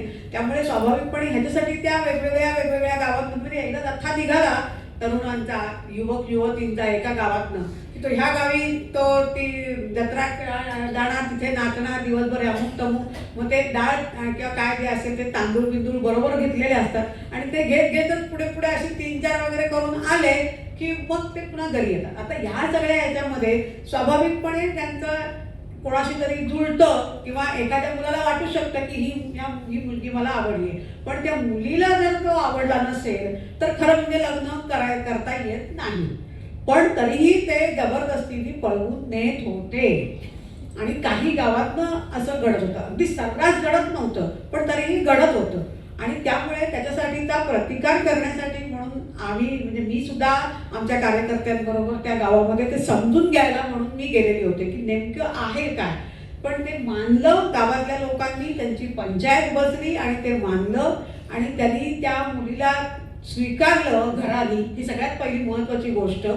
आणि दुसरी गोष्ट अशी की गावानी ह्यांनी पण मग तो काय जो दंड असेल ते देऊन ते परत गेले. म्हणजे असं नाही झालं की ती खुन्नस ठेवली आणि त्याचं पुढे मग बघून घेऊ वगैरे वगैरे, ॲसिडच्या घटना ज्या आपण बघतो अशा प्रकारचं तर नक्कीच नव्हतं आमच्याकडे. आणि ती मानसिकताही नव्हती. पंचायत, जात पंचायत म्हणजे समाजाची पंचायत जो निर्णय देईल तो दोन्ही गटांना बंधनकारक असायचा, आजही असतो. पण आज आता काही नवीन कायदे वगैरे निघालेल्यामुळे काही जणी त्याचाही आधार घेतात. पण त्यावेळेला होतं जे लग्नाचं सुद्धा, म्हणजे लग्न पद्धती त्यांच्याकडे जी कोणी घरातली त्यांच्या गावातली काय म्हणू आपण त्याला वयस्क स्त्री असेल तिचं महत्त्व असतं त्या लग्नाच्या ह्याच्यामध्ये. लग्नामध्ये मोहाच्या झाडाचं जे आहे त्याच्या भोवती सगळं त्यांचं ते जे काही थोडंफार काय म्हणू मंत्र वगैरे असतील ते सगळे तो मांत्रिकच म्हणत असतो. किंवा त्यांच्याकडे, आमच्याकडे त्याला पेरमा म्हणतात. तो पेरमा जो असतो, पेरमा म्हणजे एक प्रकारचा पुजारी, म्हणजे त्या काय म्हणू आपण त्याला कुल पद्धती पण आहे. म्हणजे गोत्र, आमच्याकडे गोत्र हा शब्द वापरला जातो चक्क. आणि तो अगदी आतल्या म्हणजे आता असं मला वाटत होतं की ज्यांना आता हे थोडेसे शहरातल्या लोकांशी त्यांचा संपर्क आहे म्हणून हे शब्द वापरतात, असं नाही आहे तिथे. म्हणजे तो कश्यप या आडनावाचा जर गोत्र असेल, कश्यप म्हणजे कासव, त्यामुळे कच्ची म्हणजे हालबी भाषेमध्ये कचिव आणि गोंडीमध्ये एमला म्हणजे कासव. त्यामुळे हे एमला लोक जे आहेत त्यांनी ताती लोकांची लग्न नाही करायचं, कारण आता त्यांचं एक गोत्र आहे वगैरे वगैरे. त्यांचं आता म्हणजे एमलाचं मुख्य प्राणी कुठला तर कासव, तातींचा मुख्य प्राणी कुठला तर मुर्गा म्हणजे कोंबडा, आणि मंडावी आहेत त्यांचं बकरा. अशी त्यांची आपापल्या कुलाचे पण ते हे असतात. आणि त्यांना खायचं नाही, बाकी तुम्ही काही खाऊ शकता पण त्या प्राण्याला खायचं नाही, अशी ती आहे पद्धत. आणि ती आजही चालू आहे. फक्त आता थोडंसं गोत्रांचं वगैरे करतात गडबड तरुण लोक, त्यामुळे तो भाग वेगळा. पण तरीही तो त्याच्यामध्ये अस्वीकार्यता काही नाही. म्हणजे एक जण दोघं जण त्यांनी ठरवलं लग्न करायचं, म्हणजे राहायचं, आणि ते राहिले बरोबर. कुठे राहिले ते नाही सांगत मी, पण ते आमच्या ओळखीचेच होते आणि दोघं जण राहिले. त्यातली तो मुलगा घेऊन आला डॉक्टरांकडे आणि ती प्रेग्नंट आहे असं कळलं. त्यामुळे मग त्यांना घरी जावं लागलं. मग घरी गेल्यानंतर आता ते आम्हाला वाटलं की आता म्हणजे काय तिचं कसं काय लग्न वगैरे त्यांनी हे केलं. म्हणजे घरच्या लोकांनी, दोन्ही घरचे समंजस होते, त्यांनी ते काय बैठक वगैरे त्यांची केली आणि तिला स्वीकारलं. पण तरीही त्याच्यामध्ये एक आहे, ती काही गोष्टी मला अशा 10 वर्षांनी वगैरे कळलेल्या आहेत. पण त्यांनी ते सांगितलं की नाही, पण तिला त्या धान का जो ये है ना क्या कमरा, उसमें प्रवेश नाही आहे. कारण त्याच्यामध्ये त्यांच्या कुलाची देवता त्या घरामध्ये त्या ह्याच्यामध्ये असते, धान्य कोठारामध्ये, म्हणजे ज्या खोलीमध्ये. त्यामुळे ती नाही तिथे जाऊ शकणार. ती जर आधी लग्न करून मग प्रेग्नंट झाली असती, पण म्हणून तिचा काहीतरी दुस्वास केलाय किंवा तिला कमी लेखलंय किंवा बाकी कुठल्याही याच्यामध्ये ती नाही वगैरे, असं काहीही नाही. कुठलाही त्रास कधी तिला तिच्या माहेरीही नाही झाला आणि सासरीही नाही झाला. म्हणजे असा ही जी एक झटकन आपल्यामध्ये हे करून स्वीकार्यता जी आहे ती त्यांच्यामध्ये आहे. आणि तसा पण खूप मनस्वी आहे बरं, गौंड समाज खूप मनस्वी आहे. केलं तर प्रेम भरभरून, आणि नाही तर मग तुमच्यावरती अविश्वास असेल तर तुमच्याशी तेवढा हे पण नाही, असं दोन्ही आहे. त्यांचे आपसात पण पुष्कळदा हा ह्या मनस्वीपणाचा त्यांना आपापल्या गावातल्या लोकांना फटका बसतो. पण तरीसुद्धा त्यांचं एकूण हे बघता ते तसे म्हणजे आपल्यात त्यांचं ते जुळवून घेतात आणि पुन्हा आपल्या रोजच्या कामाला लागतात. कुटुंब संस्था जरूर आहे, कारण सगळे शेतीच्यामुळे एकत्र राहणं स्वाभाविकच असतं म्हणजे ते. पण ती कुटुंब म्हणून त्याचा एक म्हणजे काय म्हणून घट्टपणा असतो. पण तरीही एकदा लग्न झालं की त्या मुलाची वेगळी खोली असते, त्यामुळे ताबडतोब त्याची वेगळी खोली, मग काही दिवसांनी ते वेगळेच राहायला लागतात. हेही मला पुष्कळ वर्षांनीच कळलं की जरी ते त्यांचं असतं असं सगळं एकत्र राहणं वगैरे, तरी सुद्धा आई वडिलांना बघण्याचं प्रमाण कमी आहे. जे आमच्या मुली आणि मी सुद्धा जेव्हा हा प्रश्न समजत गेला तेव्हा आम्ही महिला चेतना शिबिरांमध्ये, युवती शिबिरांमध्ये, आमच्या कार्यकर्त्यांमध्ये जिथे जिथे हे मिळेल तिथे तिथे हा विषय मांडत गेलो की आपल्या आई वडिलांना सांभाळणं हे आपलं काम आहे. आणि त्यामुळे आमच्याकडे अशी म्हणजे माझ्या वयाचे लोक 70-75 दिसतात. त्यामुळे तो एक म्हणजे खूप त्यांचे जे सुरकुतलेले सगळे आणि त्यांनी काम करायचंच. त्यांनी म्हणजे त्यांना स्वतःला नुसतं बसून राहायला आवडत नाही हे भाग आहे, परंतु लोकांची थोडी मानसिकता असते, विशेषतः सुनांची, की नाही यांनी पण कामाला मदत केली पाहिजे. आणि हा भाग मला तिथे जाणवला. आणि हे म्हणजे मी पहिल्यांदा मला असं वाटलं की अपवादात्मक असेल, आपल्यापेक्षा खूपच अपवादात्मक आहे हे नक्कीच, पण तरी सुद्धा ही पण पुढे काही वेगळं रूप धारण करू शकते ही संकल्पना. आणि कारण त्याचं कारण असं आहे की ते शहराकडे बघतात. आपल्याला पुढे जायचं आहे, सुधारणा करायची आपल्यात. आम्ही नव्हतं म्हणून, आम्ही कुठलेच कार्यकर्ते सुधारणा करण्यासाठी म्हणून गेलेलोच नाही, आधीही नाही, लग्नाआधीही नाही, कुठलेच नाही. कारण तशीच शिकवण आम्हाला मिळाली की त्यांच्यामध्ये जे चांगलं आहे त्याचा जागर करा. तुम्हाला हे नाही, तुमचं असं आहे, त्यामुळे असं सुधारणा हा प्रश्नच नव्हता. पण हे प्रश्न त्यांचे शहराकडे बघितल्यानंतर वाढत जातील. जे आज आपल्याला पाश्चिमात्य जगाकडे बघितल्यानंतर आपलं भारतीय मूळ आपण हरवून बसलो आहोत हे जे आपल्याला दिसतंय, आम्हाला तिथे तेच दिसतंय दुर्दैवाने आज. त्यामुळे तो धोका मला पहिल्यांदाच जाणवलेला होता. त्यामुळे मी आमच्या कार्यकर्त्यांबरोबर जेव्हा आम्ही त्यांचं एक प्रशिक्षण म्हणून बैठक म्हणा महिन्यातनं जे काही करायचो, त्यावेळेला मी हे सांगायची की हे तुम्ही स्वतःच्या घरात पण सांगा, तुमच्या भावांना सांगा, आणि तुम्ही स्वतः जेव्हा केव्हा लग्न होऊन जाल तेव्हा तुम्ही हे लक्षात ठेवा की हे त्यांना सांभाळणं हे आपलं काम आहे. आणि अशा प्रकारचं जर आपण केलं नाही तर तो समाज म्हणून आपण पुढे नाही जाणार. तुम्ही हिंदी शिका, तुम्ही आज 5वीची परीक्षा दिली आहे, पण 10वी झालात आपल्या याने, 8वी 9 जे काही झालात ते झालात, पण म्हणून तुम्ही त्याच्या जे तुमच्या समाजातल्या ज्या चांगल्या गोष्टी आहेत, हे असं पूर्वी होतं. म्हणजे काही जणी सांगायचं ना मला, नाही ये तो अभी हो रहा है ना, पहिले तो हम सब साथ में थे. पण साथ में थे म्हणजे काय की तेव्हा लोकसंख्याच कमी होती, त्यामुळे ते आणि त्यांची जीवन पद्धती पण तेव्हा खूप वेगळी होती. जसा जसा शेतीचा विकास होत गेला तसं ते स्थिर झाले ना एका जागी. त्यामुळे स्वाभाविकपणे बाकी पण सगळ्या गोष्टी त्याच्यामध्ये येत गेल्या. आणि हा जो कुटुंब संस्थेला जो आज आपल्याला शहरामध्ये जो धोका दिसतो तो तिथे उद्या कदाचित उत्पन्न होऊ शकतो. आणि त्यांच्या या पद्धतीमुळे तर तो आणखीन लवकर होऊ शकतो असं लक्षात आल्यामुळे आम्ही तो विषय सांगायला सुरुवात केलेली होती. अर्थात तुम्ही जर वस्त्रला आलात तर तुमच्या लक्षात येईल. आणि एकूणच म्हणजे आपण आपल्या घरापासून बघितलं तर माणूस बदलणं खूप अवघड आहे. त्यामुळे आम्ही सांगायचं काम जरूर नक्कीच करतो, नेहमी करतो, वारंवार करतो, पण तरी सुद्धा बदलणं आणि ज्या प्रमाणात त्यांच्यावरती सगळ्या गोष्टी आढळत आहेत ना त्या प्रमाणामध्ये आपलं सांगणं हे कदाचित थोडंसं कमी पडत असेल, परंतु ते केलं पाहिजे. आणि आम्ही ते निष्ठेने करत असतो प्रत्येक वेळेला सांगणं की हे ह्यातलं जे आपलं मूळ होतं ते सोडायचं नाही आहे.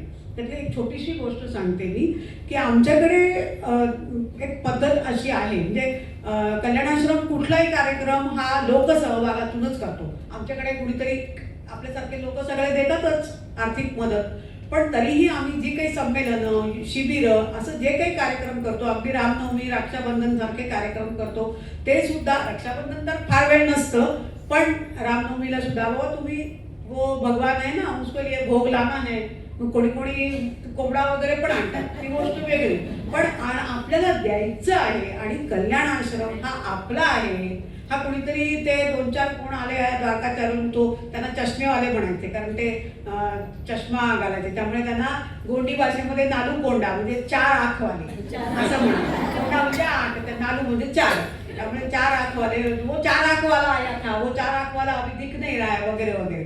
तर ते त्यांना ती आम्ही सवय लावलेली होतीच की आपला काही ना काहीतरी सहभाग प्रत्येक कार्यक्रमामध्ये असला पाहिजे.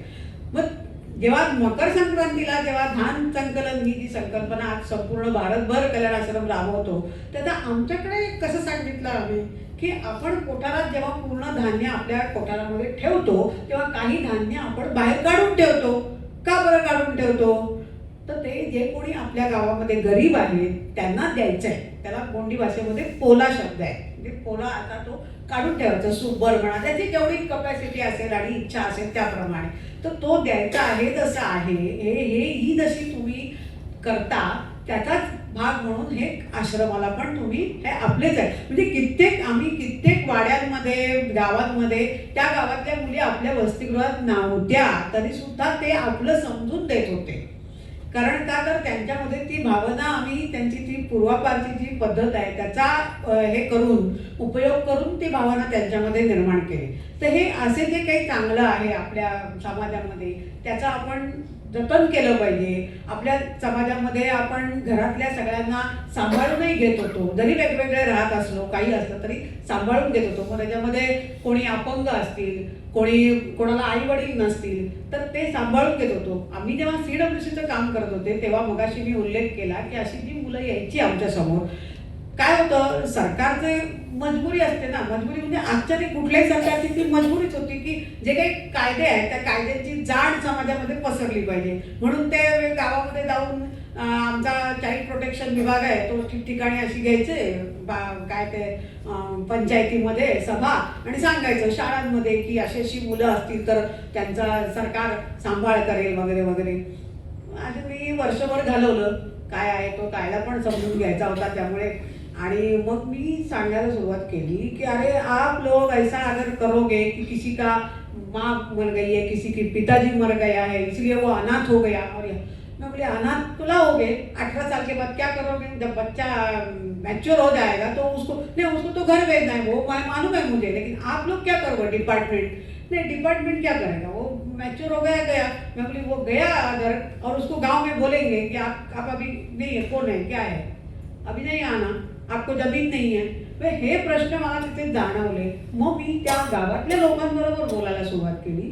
जे कोणी आणायचे चाइल्ड हेल्पलाईन होती त्याच्या मार्फत ते न फक्त आपले टाटा लिहायचं आहे ना, त्यामुळे ते लिहायचे की बाबा आम्ही आज संपूर्ण वर्षभरामध्ये 70 मुलांना 100 मुलांना 150 मुलांना म्हटलं बेघर केलं असं लिहा म्हणलं पुढे तुम्ही.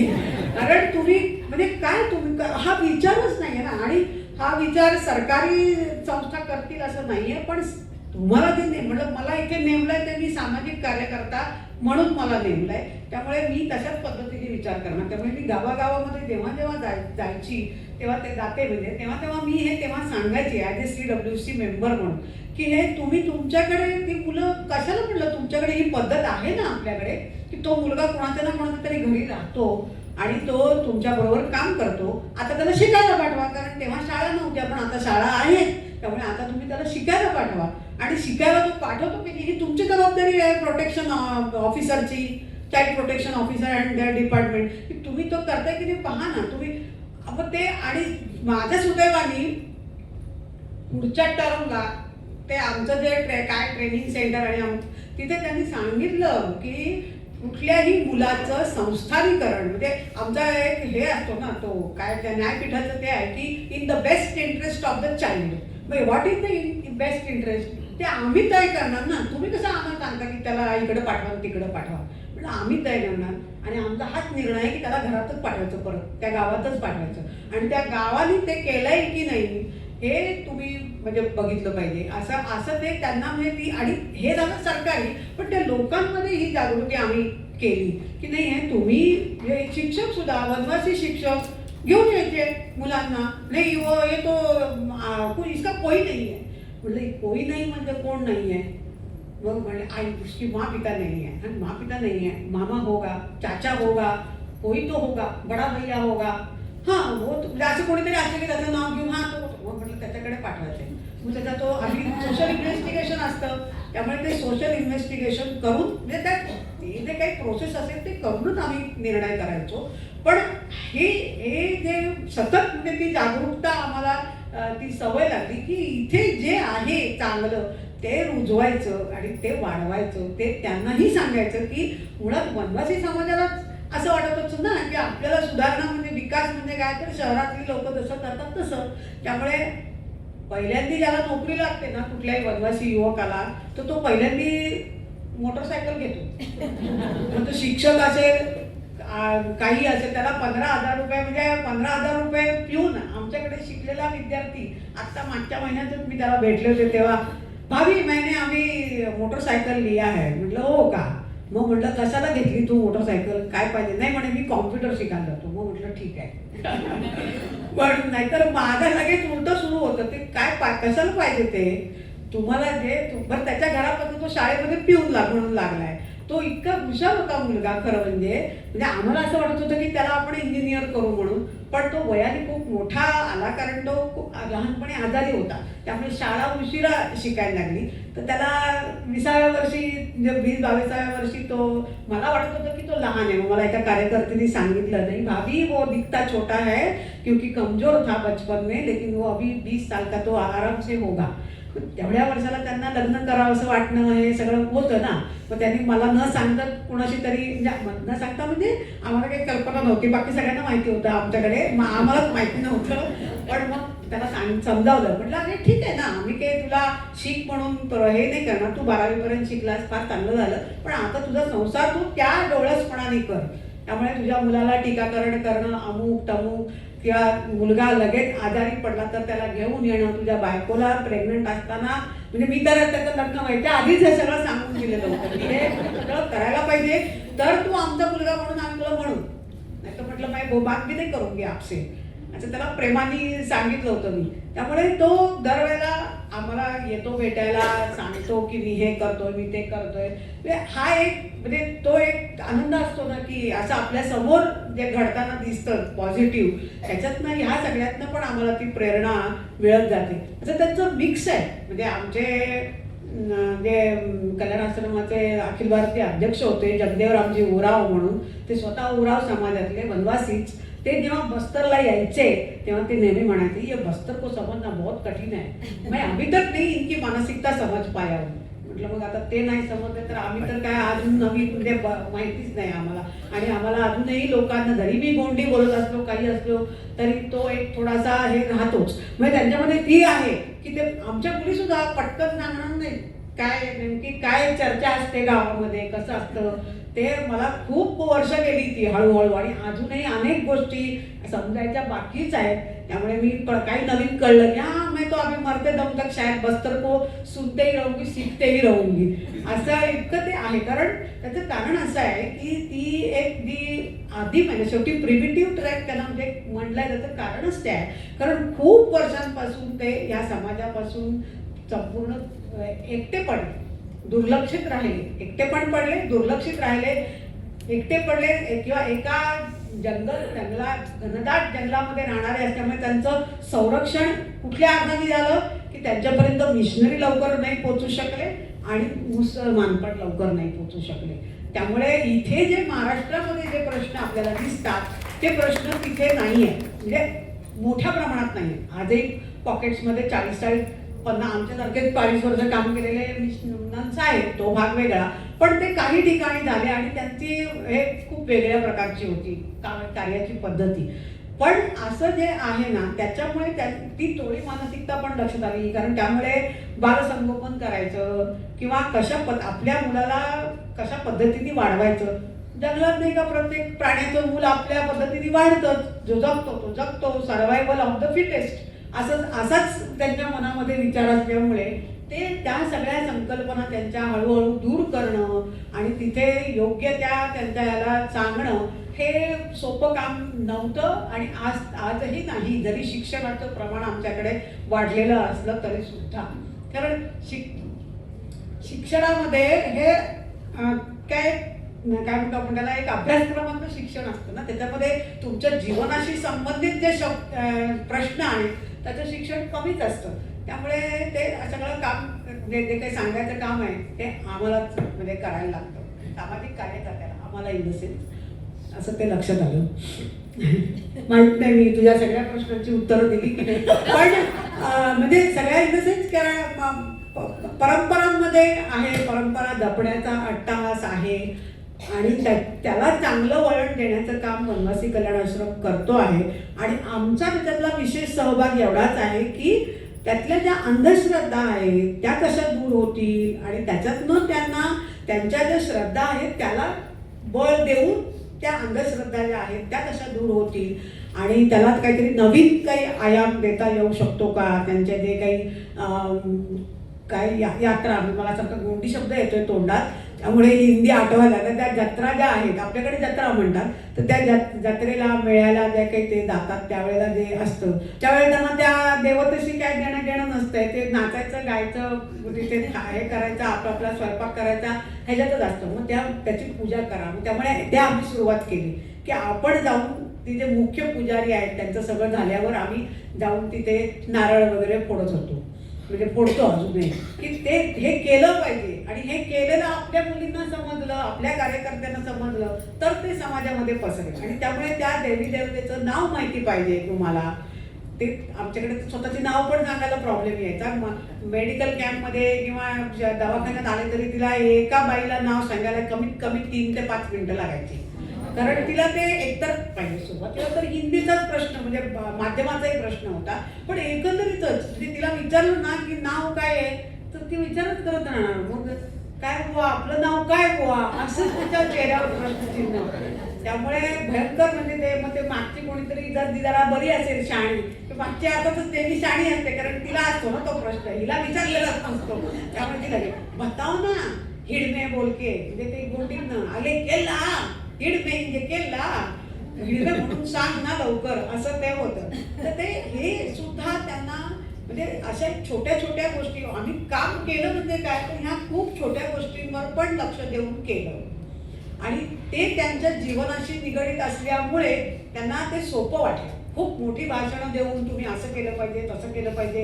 आता मी आत्मभान वगैरे शब्द बघायची ते तिथे थोडी वापरून चालणार, शक्यच नव्हतं काही. म्हणजे तुम्ही स्त्रीची शक्ती जाणा वगैरे म्हणजे काय करायचं काहीच माहित नाही. पण स्त्रीची शक्ती जाणा म्हटलं तर आमच्याकडे सर्व जे काही काम आहे ते स्त्रीच करते.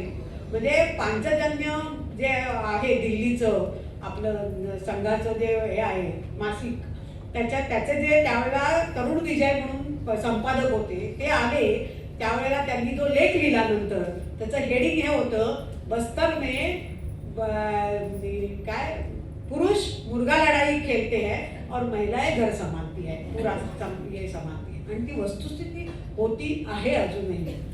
कारण खरोखरीच आहे. म्हणजे त्या महिलांना हे म्हणताना सुद्धा मला वाईट वाटतं की त्यांना तेवढी म्हणजे त्यांचं प्रिमिटिव्ह आहे हे तरी, पण घरातलं सर्व काम म्हणजे काय म्हणू आपण दारू घालण्याचं काम फक्त पुरुष करतात, कारण ते त्यांच्या सोयीचं आहे. म्हणून आमच्याकडे महिला सुद्धा काही ठिकाणी पितात, नाही असं नाही, पण पुरुषांना त्याचं जास्त हे आहे. आणि त्यांनी म्हणजे काय म्हणतं नांगर चालवायला सुद्धा मी म्हणजे चालवताना सुद्धा महिलांना बघितलेलं आहे. त्यामुळे हे सगळं जे त्या बाजारात जाल तर पूर्ण बाजार हा महिलांनी विक्रीसाठी आणलेल्या वस्तूंनी भरलेला असतो. त्यामुळे हे सगळं जे काही मनोबल गोळा करणं, ती विकणं, ह्यांची विक्री म्हणजे काय, पुरुषांची त्याला कशाला विक्री करायची तर पैसे मिळावे दारू प्यायला. कारण आता त्यांना इंग्रजी दारू पण माहिती झालेली आहे शहरात, त्यामुळे ती पण पिण्याचं म्हणजे कारण बाकी जी दारू आहे म्हणजे आमच्याकडे तांदूळाची म्हणजे त्याला लंदा म्हणतात, नंतर बाकी ज्याचे त्याचे म्हणून निघते, शिंदीचं असेल, ताडी माडी असेल, एक सल्फी म्हणून आहे, त्या सगळ्याची पितात आमच्याकडे. त्यामुळे त्यांना ते सगळ्याला परवानगी आहे विकायला, पण मोहाची दारू विकायला आधी वनवासीला सुद्धा परवानगी नाही. ते घरापुरती करू शकतात. त्यामुळे घरात त्यांना महुआ ठेवायचा वगैरे आहे अधिकार अमोघ, आणि ते तुम्ही घरात करा. कारण त्या लग्नामध्ये म्हणजे जन्मलं मूल की त्याच्या तोंडात 2 थेंब आणि मेल्यानंतरही तोंडात गंगेच्या ऐवजी त्याचे 2 थेंब अशी पद्धत असल्यामुळे स्वाभाविकपणे ते आहेच हे. पण त्याचा जो म्हणजे आमच्या कार्यकर्ते सांगतात मला की नाही भाभी पहिले इतना नहीं था, अभी उलटा हो रहा है. कारण लोकांच्या हातात सगळे जे सरकारी नोकर आहेत म्हणजे काही चतुर्थ श्रेणीमध्ये लागलेले असतील, शिक्षक म्हणून लागलेले असतील, वरच्या काही पोस्ट म्हणजे सर्व, आणि कारण आमच्याकडे तेवढेच 2 वर्ग आहेत, एक तर चतुर्थ हे सरकारी नोकर आणि व्यापारी, आणि मग हे आमचे वनवासी एवढेच असल्यामुळे ते व्यापार करणारे आणि दुकानवाले तर खूप आता अलीकडे दिसायला लागले. नाहीतर पूर्वी तर कोणीच नव्हतं. संपूर्ण छोटा भारत आहे, संपूर्ण बस्तरमध्ये छोटा भारत आहे, सर्व राज्यातले लोक आहेत. त्यामुळे ते काम आमच्याकडे लोक ही करत नव्हती किंवा करत नाहीत, अजूनही करू शकत नाही, कारण तेवढं त्यांना त्याचं हेच नाही आहे, ज्ञानच नाही म्हणजे. पण हे बाकी जे त्यांच्या हातात जो सहजपणे पैसा येतो त्याचा विनियोग हा सगळा स्वतःचं म्हणजे मला मोटरसायकल, मला चांगला मोबाईल, अशा पद्धतीने करत असल्यामुळे ते एक मोठं नवीन आव्हान आहे या सगळ्या याच्यामध्ये. पण हे मुख्य त्याचं केंद्र हे महिलाच आहेत आणि त्यांना त्यामुळे केलं तर तो बाकी सर्व समाज हे जागृत होईल अशा पद्धतीने आपण ते करतो आहोत. त्याचा परिणामही दिसतो आहे. शिक्षणाचं प्रमाणही आता वाढलेलं आहे सुदैवाने, त्यामुळे तोही एक ऑफकोर्स परिणाम आहे. एक्सपोजरचा परिणाम आहे, कारण वेगवेगळ्या ठिकाणी लोक जातात. बाजारला पूर्वी येत होते व्यापारी, त्यांना त्यांच्यापुरतंच बोलायचं. मी म्हणजे म्हणलं कोणाला तरी कि वहाँ गोंडी तो के व्यापारी ये लोग भी तो गोंडी बोलते हैं, उनको तो खाली 2 ही वाक्य मालूम है, लाओ और डालो, इधर लाओ, कोई म्हणजे पकडा पकडा, आणि आमच्याकडे ते तुमचं जे काय आणले वनोपज किंवा काय ते आमच्या इथे याच्यामध्ये टाका आणि आम्ही तुम्हाला पैसे देऊ किंवा काय देऊ असं. तर तेवढंच आहे त्यांना माहिती. तुम्हाला जे गोंडी येतं ते बाकी कोणाला इथे येत नाही आणि त्याचं प्रेमही नाही. म्हणजे आमचा तिथल्या लोकांची हाच वाद व्हायचा बाकीच्या, की तुम्ही त्यांना दुय्यम दर्जाची वागणूक, हे मी खूप पाहिलं आम्ही सुरुवातीला. नंतर त्यांना त्या दुर्लक्षित, मी मगाशी म्हणलं तसा तो शब्द, त्याचं कारणच ते आहे की ती दुर्लक्षितच समाज होता तो. त्यामुळे त्याच्याकडे, त्याच्या विकासाकडे, त्यांच्याकडे प्रेमाने सुद्धा कोणी पाहिलेलं जर नसेल आणि तो दबलेला राहिला त्यामुळे, आणि त्याचा फायदा म्हणून हा पुढे जो नक्षलवाद आणि हे सगळं आलं तो त्याचाच परिपाक आहे. कारण आम्ही नक्षलवाद आल्यानंतर आमच्या तोंडून सुद्धा कितीतरी वेळा असे शब्द गेलेले आहेत, अरे अभी हात में बंदूक होती तो ना जल्दी काम हो जाता. म्हणजे हा एक पराभव आहे आपल्या सगळ्या सरकारी सिस्टीमचा आणि समाजाचा आहे. कारण असं वाटावं सामाजिक कार्यकर्त्याला, शांततेने चालणाऱ्या सामाजिक कार्यकर्त्याला असं वाटावं, ही याचा अर्थच असा आहे की तशी स्थिती आपण आणून ठेवलेली आहे तिथे. आणि याला कारण सर्व समाज आहे. म्हणजे केवळ सरकारवरती केवळ त्याच्या थोपवून चालणार नाही, आपणही तेवढेच जबाबदार आहोत. कारण आपण त्यांच्याशी अपने में, मैं कितने म्हणायची व्यापाऱ्यांना, आप यहाँ कमाने आए हो, बिल्कुल सही है, एकदम अच्छा है, मतलब मैं समझ सकती हूँ कि आप यहाँ कमाने क्यों आए, सब जगह जाते हो वैसा यहाँ आए, लेकिन यहाँ के लोगों को अगर आप नीचा दिखाने लगोगे तो आपको भी असम जैसा भुगतना पड़ेगा. असम में जो हुआ 1981 में मारवाड़ी भगाओ, वैसा ही यहाँ पर होगा. फिर उस समय आपके हाथ में कुछ नहीं रहने वाला. तो इसलिए कल्याण आश्रम जो बता रहा है ना, उसको समझो. मग ते हळूहळू बदलत गेलं. त्याच्याकरता आम्हाला गावामध्ये काय बाजारामध्ये, आठवडे बाजारामध्ये जाऊन उभं राहावं लागायचं की त्या महिलेच्या हातातली तुम्ही खेचायचं नाही. तिला जिथे द्यायचं असेल त्या ठिकाणी ती ते देईल आणि ती देईल ते तुम्ही तिला. आम्ही म्हणताना म्हणायचो योग्य पैसे द्या, पण आमच्या मुली शिकलेल्या नव्हत्या तर काय करणार. त्यामुळे आम्ही असे सगळ्या आमच्या अनुभवातनं एक एक एक प्रकल्प पण आम्ही सुरू करत गेलो. असा रात्रंदिना महायुद्धाचा प्रसंग असेल. त्यातला एखादा भीतीदायक थरारक अनुभव सांगता येईल? नाही, भीतीदायक तर एकतर काय आहे, म्हणजे नक्षलवाद्यांच्या बाबतीत म्हणत असाल तर तसा आमचा डायरेक्ट आमच्या समोर ते कधी आले नाही. आम्ही कुठल्या बैठकीला, एकतर काय झालं की जेव्हा ती धुमस चक्री जी होती साधारण 2003-04 पासून सुरू झालेली, ती जवळजवळ 2008 पर्यंत चाललेली होती. त्या काळात आम्ही नव्हतो, पण त्याचा आतंक आम्हाला नंतरही जेव्हा आम्ही गेलो परत इथे काही काळाकरता आम्हाला नाईलाजाने यावं लागलं होतं महाराष्ट्रामध्ये, आणि विक्रमगड केंद्र होतं तेव्हा आमचं. पण तरीही ती धग आम्ही गेलो तेव्हा सुद्धा जाणवत होती. कारण गावामध्ये कुठेही बैठका घेऊ शकत नव्हतो. गावामध्ये जाऊन आम्ही सहजपणे ते राहू शकत होतो. म्हणजे आम्ही सोडा आमच्या वनवासी कार्यकर्त्या सुद्धा गावामध्ये जाऊन राहू शकत नव्हत्या, अशी परिस्थिती होती. कारण त्यांनी ते ठरवत होतं की इथून ते सगळ्यांना काय आपल्या दहशतीच्या खाली सगळ्यांना आणायचं आणि आपलं राज्य स्थापित करायचं. इथे सरकारला येऊ द्यायचं नाही असं त्यांचं हे असल्यामुळे, त्यामुळे कुठलाही, आणि आम्ही तर त्यांना दिसतच होतो चेहऱ्यावरून की बाहेरचे आहेत लोक. त्यामुळे स्वाभाविकपणे तिथे जो काही असेल, जायचं असेल एखाद्या गावामध्ये, तर त्या काय सरपंचाला किंवा कोणाला तरी सांगून द्यायला लागायचं आणि राहणं नाहीच. आता गेल्या 3-4-5 वर्षापासून तिथे आम्ही गावामध्ये राहू शकतो अशी परिस्थिती आहे. आमचे कार्यकर्ते राहू शकत होते. तो आम्ही प्रयोग मला वाटते 23-24ला केला की ये लोक भी आमच्या कार्यकर्त्यांना आम्ही सांगायला लागलो की तुम्ही जाऊन राहा तर खरं तिथे. पण ते सुदैवाने झालं. म्हणजे त्यांना कोणी, कारण ते इथलेच आहेत ना, त्यामुळे त्यांना कोणी असं विचारलं नाही की ये क्यों आहे. पण त्यांना ही नक्की असायचं तरी सुद्धा भीती की पोलीस मुखबीर म्हणजे काय, मुखबीर म्हणजे काय, पोलिसांच्या खबऱ्या, ते खबऱ्या असतील का असा त्यांना संशय असतो. आणि म्हणूनच ते केवळ आणि केवळ येऊ देत नाहीत कुठल्याही माणसाला, म्हणजे शिकलेल्या माणसाला किंवा आमच्यासारख्या शहरी माणसाला. पण तरी त्यांना जोपर्यंत खात्री पटत नाही की हे कुठल्या कामासाठी आलेले आहेत, सेवेसाठी आलेले आहेत असं जेव्हा त्यांना गावचे लोक आणि सरपंच वगैरे सांगतात, तेव्हाच ते तिथे आमचं हे म्हणजे आम्ही, कारण असं काय त्यात समजा बैठक घेतोय तर कळतं थोडी, ते काय पट्टी लावून आलेले नसतात ना, ते आपल्या येऊन बसतात, त्यांचे काय बंदुका वगैरे म्हणजे इव्हन त्यांचा तो जो गणवेश जो आपण टीव्हीवर पाहतो तसं पण ते काही नसतं, ते सगळं त्यांचं रात्री चालतं. जो आतंक असतो ना, आणि खूप इंटिरियरला असतो, इतक्या इंटिरियरला तर आम्ही पण नाही जाऊ शकलेलो, कारण खूप मोठं गवत जायचा प्रॉब्लेम. आणि सुरुवातीला तर तिथे इनर लाईन परमिट होतं, म्हणजे कलेक्टरच्या परवानगीशिवाय तुम्ही जाऊच शकत नव्हता, त्यामुळे तोही एक भाग होता. आणि मुळात आमच्या समोर पसरलेला जो समाज होता तोच इतका मागे होता, त्यामुळे तुम्ही त्या आत जाण्याचा काही तेव्हा उपयोगच नव्हता. म्हणजे शिवाजी महाराजांच्या बाबतीत जी कहाणी सांगितली जाते की एका आजीबाईने त्यांना सांगितलं की तुम्ही ते त्याला भाताला तुम्हाला जर भातामध्ये जे कालवण घालायचं ते जर पसरायचं नसेल तर बाजूनी त्याला एक करावं लागतं ना, मध्ये तुम्ही तो खळगा केला तरच ते राहील, तर बाजूनी तुम्ही आधी करा. आणि मग म्हणजे ते असं एक सांगितलं त्यांनी, कोणी उदाहरण सांगितलं त्यांनी की त्याच्यात तर शिवाजी महाराजांना शिकवण ही मिळाली की आधी बाहेरचा आपल्याला बंदोबस्त करायला पाहिजे आणि मग आपण आतमध्ये काही त्याच्यावर म्हणजे मुख्य ह्याच्यावर प्रहार करू शकतो वगैरे वगैरे. तसंच आमचं पण झालं की आम्ही बाहेरच्या समाजाला जर आणि झालं ना, त्याचा उपयोग झाला, कारण त्या समाजाला जागृत केल्यानंतर तिथे जी शिकलेली मुलं हे सगळी त्यांचं केडर बंद झालं.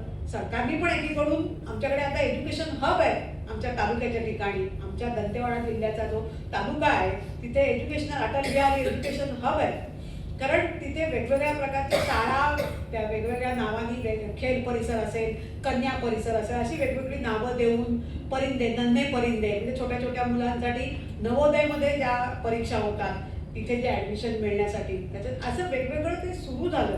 पण त्याचा मुख्य आम्हाला जो उपयोग झाला तो हा झाला की आम्हाला तेवढं त्यामानाने एकतर बाकीच्या लोकांना, संघ परिवारातल्या ज्या बाकी संस्था होत्या त्या संस्थांना थोडंसं भोगावं लागलं, कारण शिशु मंदिर आहे, त्यांची शाळा होत्या, त्यामुळे त्यांना त्यांनी सांगितलं इथून आधी हाला. त्यांच्या 2-3 शिक्षकांना पण, कारण ते गावचेच होते, त्यामुळे त्यांनी मारलं एवढ्या करतात की त्यामुळे शाळा बंद होती. आणि स्वाभाविकपणे आपण काही असं डावला म्हणजे हे करू शकत नाही ना, काय डाव करतो नाही करा शकते ना पुरे समाज को, त्यामुळे आम्ही म्हटलं म्हणजे त्यांनी ठरवलं असणार की ते बंद करा. पण कल्याण आश्रमाचं सुरुवातीपासूनच एक वैशिष्ट्य होतं की आमच्याकडे वनवासी लोक ही जास्त आकृष्ट आहेत आणि कार्यकर्ते पण आमचे भरपूर प्रमाणात वनवासी, म्हणजे भरपूर म्हणण्यापेक्षा सर्व, म्हणजे तेव्हा ज्या मी जेव्हापर्यंत होते तोपर्यंत जवळजवळ 55 मुली आम्ही अशा प्रशिक्षित केल्या आणि वेगवेगळ्या भागामध्ये आम्ही त्यांना पाठवलं. आणि त्याचा जो परिणाम, त्याची फळं आम्ही आजही म्हणजे होतं की ती लोक आम्हाला हे करतात की नाही, हे सेवा करण्यावाले लोक आहेत, जिथे गरज पडली त्यावेळेला आमच्या कार्यकर्त्यांनी उत्तर पण दिलं की नाही, हम बच्चों को सिखाएंगे.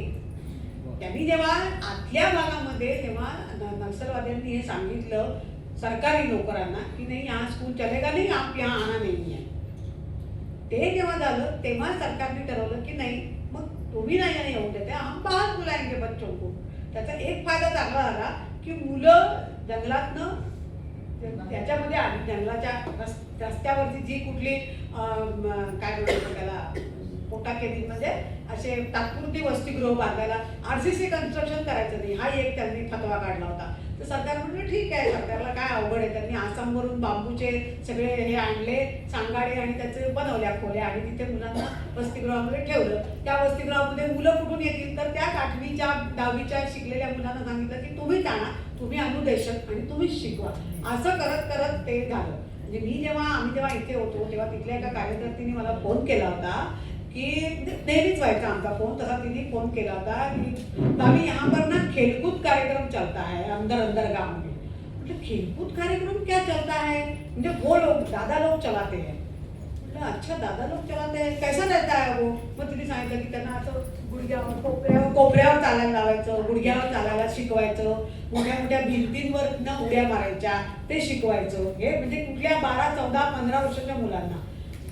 मग म्हटलं अगं हे कमांडो ट्रेनिंग आहे, हे त्यांना विपरीत म्हणजे असं तुमच्यावरती हमला झाला तर तुम्ही कशा पद्धतीने पळून जायचंय याच्याकरता असलेलं ते ट्रेनिंग आहे. आणि खेलकूद शब्द त्यांनी आमचा वापरला होता, कारण आमच्या गावागावामध्ये खेलकूद केंद्र होती तेव्हा, त्यामुळे त्यांनी तो शब्द वापरून समाजाला भ्रमित करायचं म्हणून तो उपयोग त्याचा केलेला होता. तर हे असं त्यांनी केलेलं असल्यामुळे पण त्यांना कल्याणाश्रमाची ताकद माहिती होती. आणि आपण असं गावातल्या लोकांनी जेव्हा सांगतात म्हणजे तेव्हा एवढं साहस हळूहळू तयार झालं की नाही वो अच्छा काम करते हैं और वो हमारे लिए आएंगे.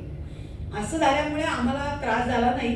प्रश्न जरूर विचारले गेले. आम्हाला डायरेक्ट फार कोणी भेटलं नाही आणि आमची इच्छाही होती की कोणी आपल्याला भेटू नये. त्याचं कारण असं आहे की त्यांना जर कळलं म्हणजे डायरेक्ट झाल्यानंतर उद्या ते म्हणू शकतात मग त्याला आपल्याला आतमध्ये पेशंट आहे त्यांना तपासायला जा, की जे गडचिरोलीमध्ये करावं लागलं त्यांनी डायरेक्ट कधी मान्य नाही केलं डॉक्टरांसमोर, पण प्रकाश आमटे त्यांच्या सहकारी म्हणायचे इथे आल्यानंतर तर ते करावंच लागतं वगैरे वगैरे.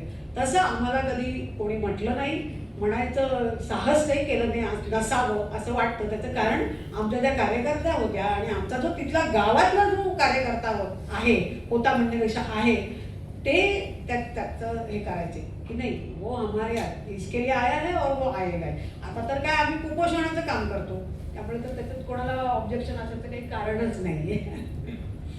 या तुमच्या सगळ्या प्रवासातली एखादी सक्सेस स्टोरी सांगू शकाल?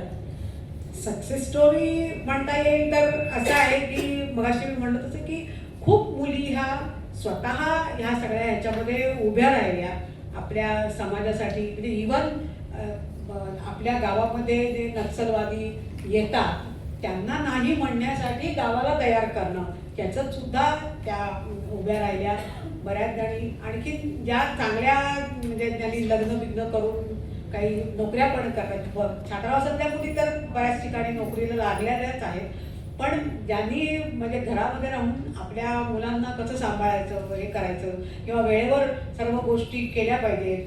किंवा अगदी आता आपल्याला म्हणजे मला बऱ्याच ठिकाणी प्रश्न विचारला म्हणून मी सांगते की 3 मुलांनंतर आपण थांबलं पाहिजे.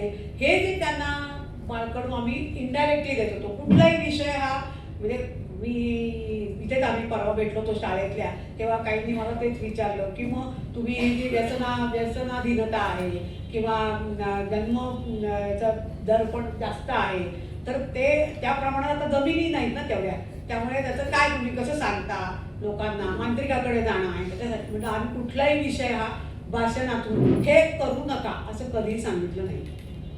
तुम्ही दारू सोडा असं कधीही सांगितलेलं नाही. पण दारू नाही सोडलेलं त्याचं घर कसं दिसतंय याचं वर्णनच त्यांना करायचं.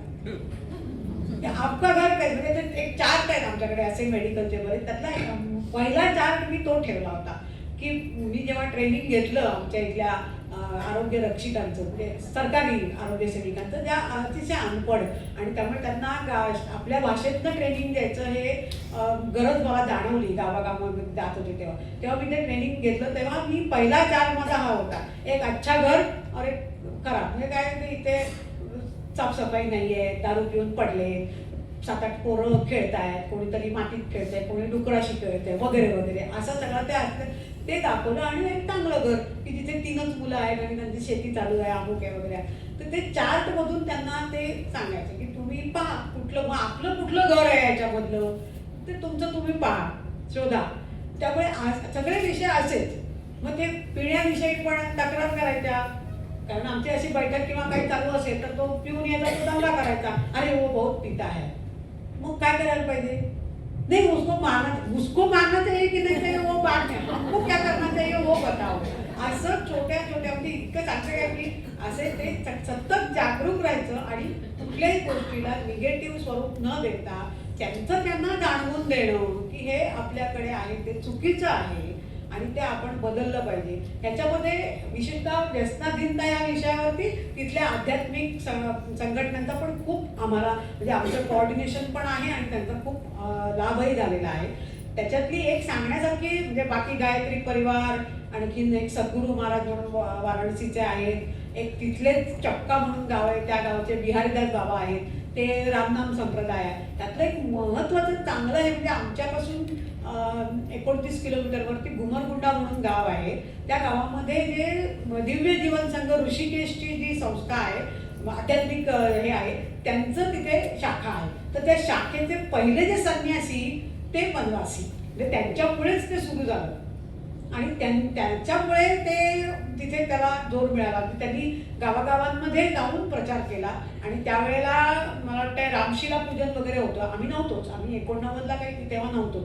तर त्या रामशिला पूजन त्यांनी गावागावामध्ये जाऊन करवलं आणि त्याच्यानंतर त्यांचा बहुतेक तो मिशनऱ्यांनी काटा काढला असं मानलं जातं. नेहमीप्रमाणे कुठल्याही याचं इन्व्हेस्टिगेशन शेवटपर्यंत होत नाही, तसं त्यांच्याही हत्येचं कारण काही समजलं नाही, पण त्यांची हत्या झाली त्या सगळ्या ह्याच्यामुळे. आणि पण त्याच्यामुळे जी लोक उभी राहिली ना, त्या लोकांनी खरा नक्षलवाद्यांना विरोध केला त्यांच्या गावांमध्ये, की नाही आम्हाला जे काही आमचं चांगलं आहे ते आम्हाला सोडायचं नाही आणि तुम्ही जे सांगताय ते तुम्ही जबरदस्ती सांगताय आणि तुम्हाला आम्ही बोलवलंच नाही आमच्या गावामध्ये, तुम्ही कशा करता आले वगैरे वगैरे. कारण त्यांचं ते आले की बैठक घेतली की पहिला हेच असतं की तुम्ही चलो गाव का कोण मुखिया बनेगा. अगं कित्येक ठिकाणी असं झालं की आम्ही तिथे ग्रामसमित्या आणि हे बनवलंय, त्यातल्याच एखाद्या कार्यकर्त्याला ते लोक पुढे करायचे. म्हणजे ज्या गावांमध्ये तेवढी हे नव्हती त्या ते लोक हे आहे ना, ये तो आश्रम में भी जाता है, हे पुन्हा आणि सांगायचं. त्यामुळे त्यांना त्यात तुम्ही ते माहितीच आहे की बंदूक घेतलेल्या माणसांसमोर कोण काय बोलणार आहे. त्यामुळे तोही त्यांचा कार्यकर्ता झाला आणि पण आम्हाला त्यामुळे फायदा असा झाला की ते कुठे कुठे जातात काय वगैरे ते हळूच सांगायचे. म्हणजे त्याबरोबर त्यांची पद्धत होती ती सांगायची, कारण बाजारच्या दिवशी भेटायचे ना.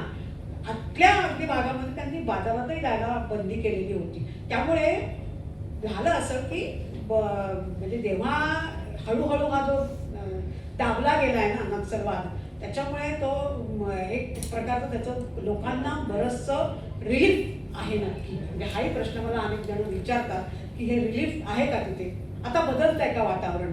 म्हटलं ते तुम्ही आम्ही गेल्याशिवाय नाही होणार आहे.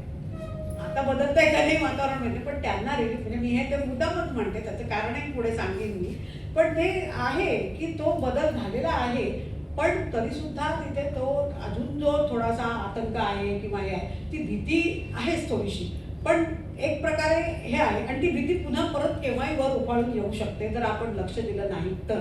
पण आता जो बरा आहे, कारण लोक आम्हाला बोलतात नाही आम्ही तो हम बाजार भी नहीं आ सकते थे, बाजार आ रहे, किंवा कारण तिथे असं होतं की बाजारात जायचं असेल तरी सुद्धा अगदी इंटिरियरच्यामध्ये पण साधारण 30-1 किलोमीटर आतमधल्या गावांमध्ये आणि विशेषतः दक्षिण बस्तर मधला जो आमचा सुकमा आणि बिजापूर जिल्हा आहे त्या जिल्ह्यांमध्ये तर ही परिस्थिती जास्त होती. कारण दंतेवाड्यामध्ये त्या मानाने खूप लवकर सगळ्या सुधारणा आणि म्हणजे काय म्हणतो आपण त्याला इन्फ्रास्ट्रक्चर जे उभं करणं आहे ते लवकर झालं. दवाखाना, कारण पहिला जिल्हा दंतेवाडा झाला, त्याच्यामध्ये हे 2 जिल्हे होते, नंतर मग या दंतेवाड्याचे 3 जिल्हे झाले.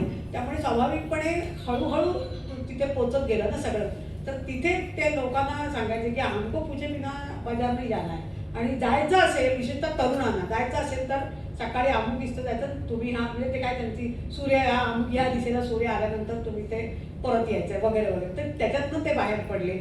मुलींना पण खूप मोकळेपणाने थोडंसं लिहिता यायला लागलं. त्यामुळे तो बदल तर नक्कीच झाला आणि लोकांना रिलीफ नक्की मिळाला.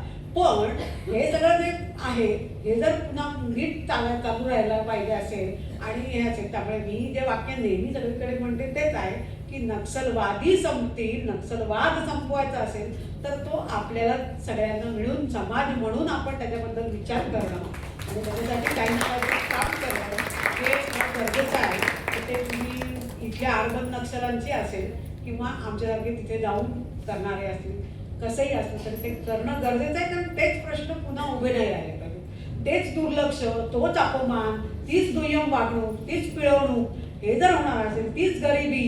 आम्हाला सुरुवातीला वाटत नव्हतं की तिथे गरिबी आहे.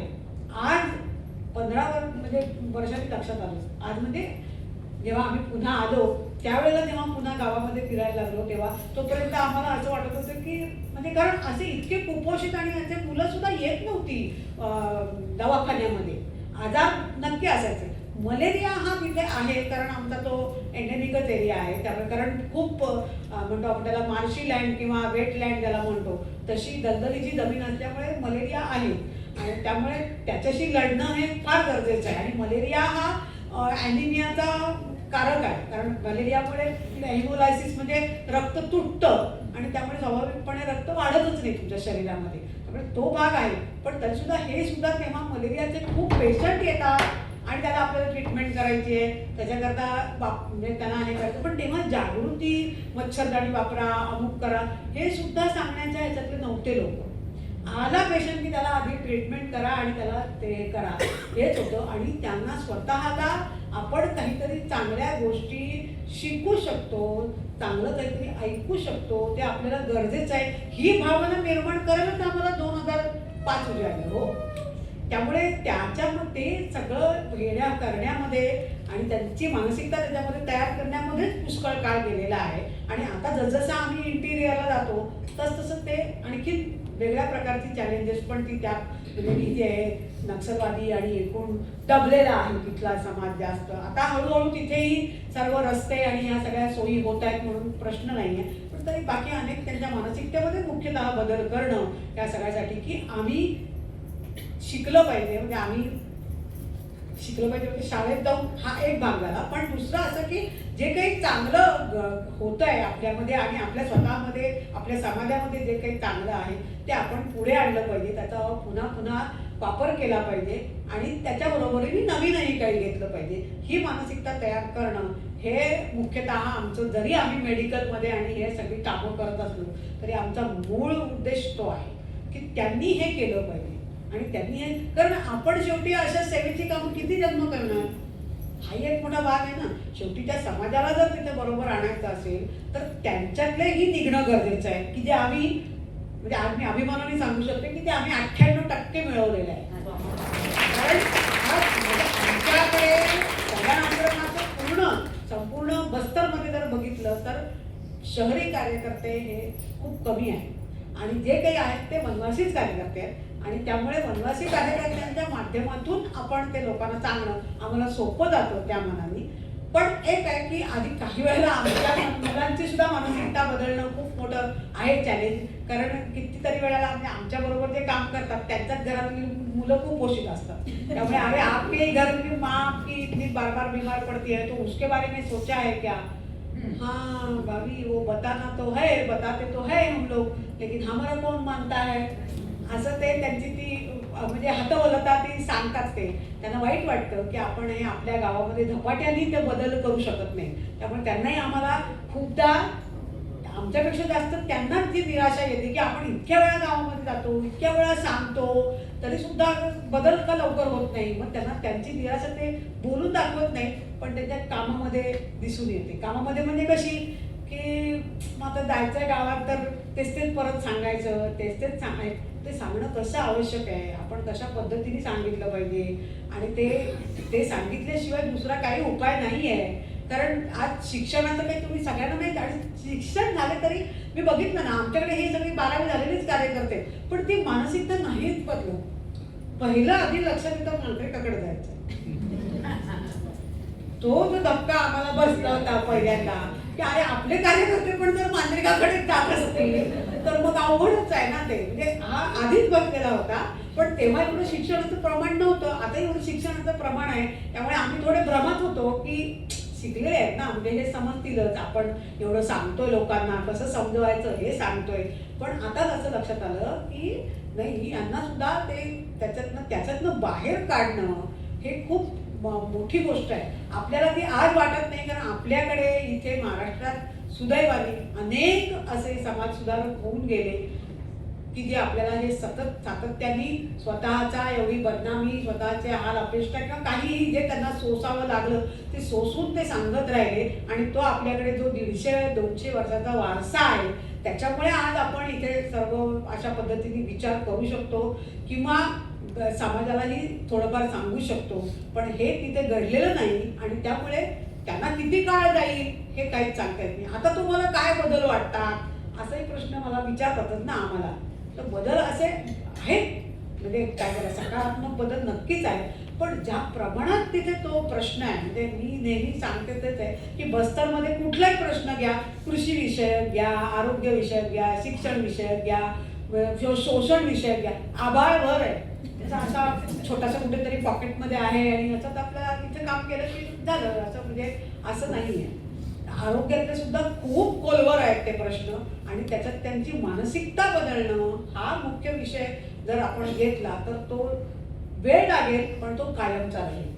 नाहीतर मग असं होईल की सेनापती बापटांच्या बद्दल असं म्हटलं जायचं, म्हणजे ते उदाहरण आम्ही ऐकल्यामुळे मी स्वतःला काही माहिती नाहीये, पण की ते ज्या गावात साफसफाई करून जायचे तिथे जर 4 दिवस गेले नाही तर तिथे तो कचरा पुन्हा तसाच पडलेला असायचा. का तर तुम्ही आला नाही असं ते सांगायचं. ह्याच्यात सेनापती बापटांचं काहीही हे नाहीये बरं. हा आपल्या समाजात आपला दोष आहे हा की आपण त्यांची वाट बघत बसलो. पण आम्ही त्याच्यातनं हे उदाहरण घेतलं की त्यामुळे मानसिकता बदलणं हे फार गरजेचं आहे. एवढे सगळे अवघड आव्हानं रोजच्या रोज सामोरं जाताना तुमच्याकडे ऊर्जा कुठून येते? प्रेरणा स्रोत काय आहे? प्रेरणा स्रोत तोच आहे ना, मी मगाशी म्हणत होते की इतक्या जणांनी तिथे नाही म्हणजे संपूर्ण भारतात इतक्या जणांनी, म्हणजे मी नेहमी सांगते की मला जेव्हा तुम्ही सगळे असं म्हणता ना तेव्हा लक्षात येतं की नॉर्थ ईस्टमध्ये आमचे जे कार्यकर्ते काम करतात ते काय करत असतील. तिथे तर स्वीकारच नाही ना, भारतीय माणसाचाच स्वीकार नाहीये. आम्हाला निदान स्वीकारलं तरी तिथे ते भारतीय म्हणून स्वीकारच नाहीये. अशा ठिकाणी त्यांनी काम केलं. काही जणांना आपला प्राण द्यावे लागले तरीही त्यांनी ते चालू ठेवलंय नंतरच्या गेलेल्यांनी. हे जे आहे त्या सगळ्यांचे अनुभव आणि त्या सगळ्यांची जे काही त्यांनी सोसलंय त्याची हे आहे, त्याच्यामुळे आम्हाला ती प्रेरणा जागृत आहे. दुसरं असं की जे छोटे छोटे सुद्धा का होईना सकारात्मक अनुभव येतात की आम्ही ज्या पेशंटना वाचवतो, एखादी मुलगी असेल, महिला असेल, आपण सांगितल्याप्रमाणे भाभी आपने जो बताया था ना उसके कारण मेरा बच्चा ठीक हो गया, मैंने जल्दी उसको ले गई, ठीक किया, किंवा तिने तिच्या घरातल्यांना समजावलं काहीतरी. आमच्या घरात हा प्रश्न आला होता मुलीच्या लग्नाच्या वेळेला किंवा माझ्या ह्याच्यात, तर मी ते तसं सांगितलं, मी केलं. आमच्याकडे हुंड्याची पद्धत नाही आहे बरं का, मुलींनी हुंडा नाही द्यायचा आहे, मुलांनी द्यायचा आहे. पण तो हुंडा म्हणून नाही आहे, त्यांच्या आपसात जे काही गोष्टी होतील त्याप्रमाणे द्यायचा. पण त्याचं टेन्शन आहे मुलांना. आत्ता आमच्याकडे आमचे 2-4 कार्यकर्ते त्यातल्या एकानेच फक्त बोलला, एक बोलत नाहीये, पण त्यांना त्यांचा पैसा जमवावा लागतो. पैसा किंवा तांदूळ जे काय असेल ते जमवावं लागतं की आपल्याला मुलीकडच्यांनी जे मागतील ते द्यायला पाहिजे म्हणून. त्यामुळे त्याचं टेन्शन बऱ्याच मुलांना आहे आणि त्यामुळे त्यांची लग्न सुद्धा म्हणजे अवघड आहे पुढच्या काळामध्ये असं मला वाटतं. जर हे बदलला नाही तर तो एक ट्रेंड बदलण्याचा आहे, पण तो आमचा विषय नाही आहे. म्हटलं तुमचं तुम्ही पाहते काय आहे. त्यामुळे पण असं आहे, म्हणजे कुठल्याही गोष्टीचा अतिरेक झाला की कसं होतं तसं ते आहे. त्यामुळे हुंडा जरी नसला तरी द्यावं लागतं. पण एक आहे की त्याच्यातनं अजून लग्न मोडणं किंवा लग्न न होणं हे थोडंफार चालू आहे, पण लग्न मोडणं वगैरे असं नाही आहे. कारण तो मुळात त्यांचा हे आहे की मुलगा आणि मुलगी राजी पाहिजे लग्नाला, हा त्यांचा मेन क्रायटेरिया आहे. त्यामुळे सुदैवाने तिथे तो प्रश्न अजून गंभीर रूप नाही धारण केलेलं. पण असे काही म्हणजे वेगवेगळ्या पद्धतीने येतं ना पुढे, तर ते त्याच्यामध्ये ज्या मुली किंवा आमचे कार्यकर्ते सुद्धा म्हणजे मुलं सुद्धा जे काही त्याच्यामध्ये बदल घडवू शकतात, आपल्या घरच्यांना बदलण्यासाठी जे ते प्रयत्न करतात ते सगळे क्षण आपल्याला आनंद देऊन जातात ना, तेच ऊर्जा पण देऊन जातात की नाही केलं पाहिजे. आपण केलं नाही तर हे यांना कोण पाठबळ देणार. म्हणजे आता आम्ही जे तिथे काम म्हणून राहिलोय ना ते आमच्या कार्यकर्त्यांना पाठबळ देणं याच्यासाठी आम्ही राहिलो. कारण त्यांच्या मागे जर आमची आर्थिक आणि मानसिक आणि काय म्हणतो आपण त्याला ज्ञानाची ताकद जर उभी नसेल तर ते तेवढ्या ताकदीने काम नाही करू शकणार. कारण शेवटी घर की मुर्गी दाल बराबर. त्यामुळे हाँ ये तो क्या बताएगा हमारे गांव में आके, आणि आहे ती मानसिकता पण आहे की हाँ ये तो अरे अभी तो तुम छोटे थे, तुम अभी हमको आके क्या बता रहे हो, अशी स्वाभाविकपणे ती मानसिकता राहते. त्यामुळे त्यांना ते सांगणं आणि आमच्या मुलांचा सन्मान म्हणजे कार्यकर्त्याचा सन्मान त्या गावामध्ये वाढवणं हे सुद्धा आमच्या त्यामुळे लक्षात आलं की नाही ये क्या कर सकता है. त्याला बाकीचे लोक थ्रेट समजतात राजकारणी आणि भाजपचे लोक त्याला म्हणतात चला इसको ले लेंगे हम, अच्छा है हमारे लिए तयार मिल गया. त्यामुळे आमच्या कार्यकर्त्यांना त्याच्यापासून सुद्धा वाचवणं, त्यांची मानसिक सुद्धा तयार नाही.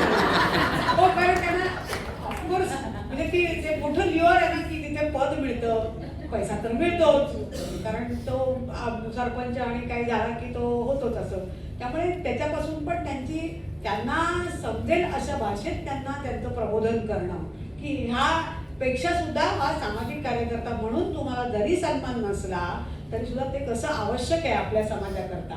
कारण हे त्यांच्या बोलण्यातनं येतं की मगाशी जो आपण मुद्दा बोललो नक्षत्र, त्याचं पण असं पण आहे, हम है ना, हम जो भी है जवाब हम देंगे, आप क्यों जवाब देंगे, यहाँ पर क्या होना चाहिए हमारे समाज के लिए, क्या नहीं होना चाहिए, इसका जवाब हम देंगे, आप क्यों नक्षलवादियों को जवाब देंगे. हे जे त्यांनी म्हणजे त्याला आपण ओन म्हणतो ना, टेकिंग रिस्पॉन्सिबिलिटी, ते त्यांच्यामध्ये हळूहळू डेव्हलप होत आहे. आणि तो पण आमचा एक मोठा आनंदाचाही भाग आहे आणि तो आमचा त्याच्यामुळे ऊर्जा मिळते. कारण की आहे म्हणजे पुढची पिढी इथं कोणी आपल्याकडे आहे कोणाचं लक्षच नाही आहे असं नाही.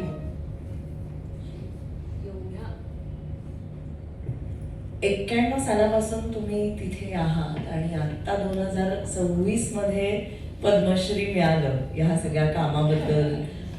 ते एक तर पद्मश्री मिळाल्यानंतर आलेल्या मनात भावना काय होत्या आणि एवढ्या वर्षांनंतर का होईना पण काही एक असा पुरस्कार की जिथे मान्यता आहे त्या पुरस्काराला खूप मोठी, तर हे सगळं कसं वाटतंय आता?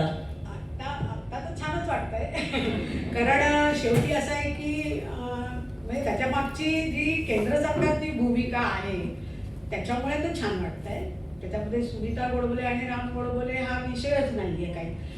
पण एक आहे की जो केंद्र सरकारचं धोरण आपल्याला गत 2015 पासून लक्षात येतं पद्म पुरस्काराच्या बाबतीतलं, बाकीचा विषय आता आपलं नाहीये. त्यामुळे तेवढं की जे छोट्यातलं छोटं काम करतायत पण महत्वाचं आहे आणि त्यामुळे समाजाला प्रेरणा मिळेल अशा लोकांना पुढे आणणं, त्यांचं काम म्हणजे पुढे आणणं हे त्यातलं मुख्य असल्यामुळे आणि ते सूत्र असल्यामुळे आम्ही खरं तो 2दा नाकारलेला आहे.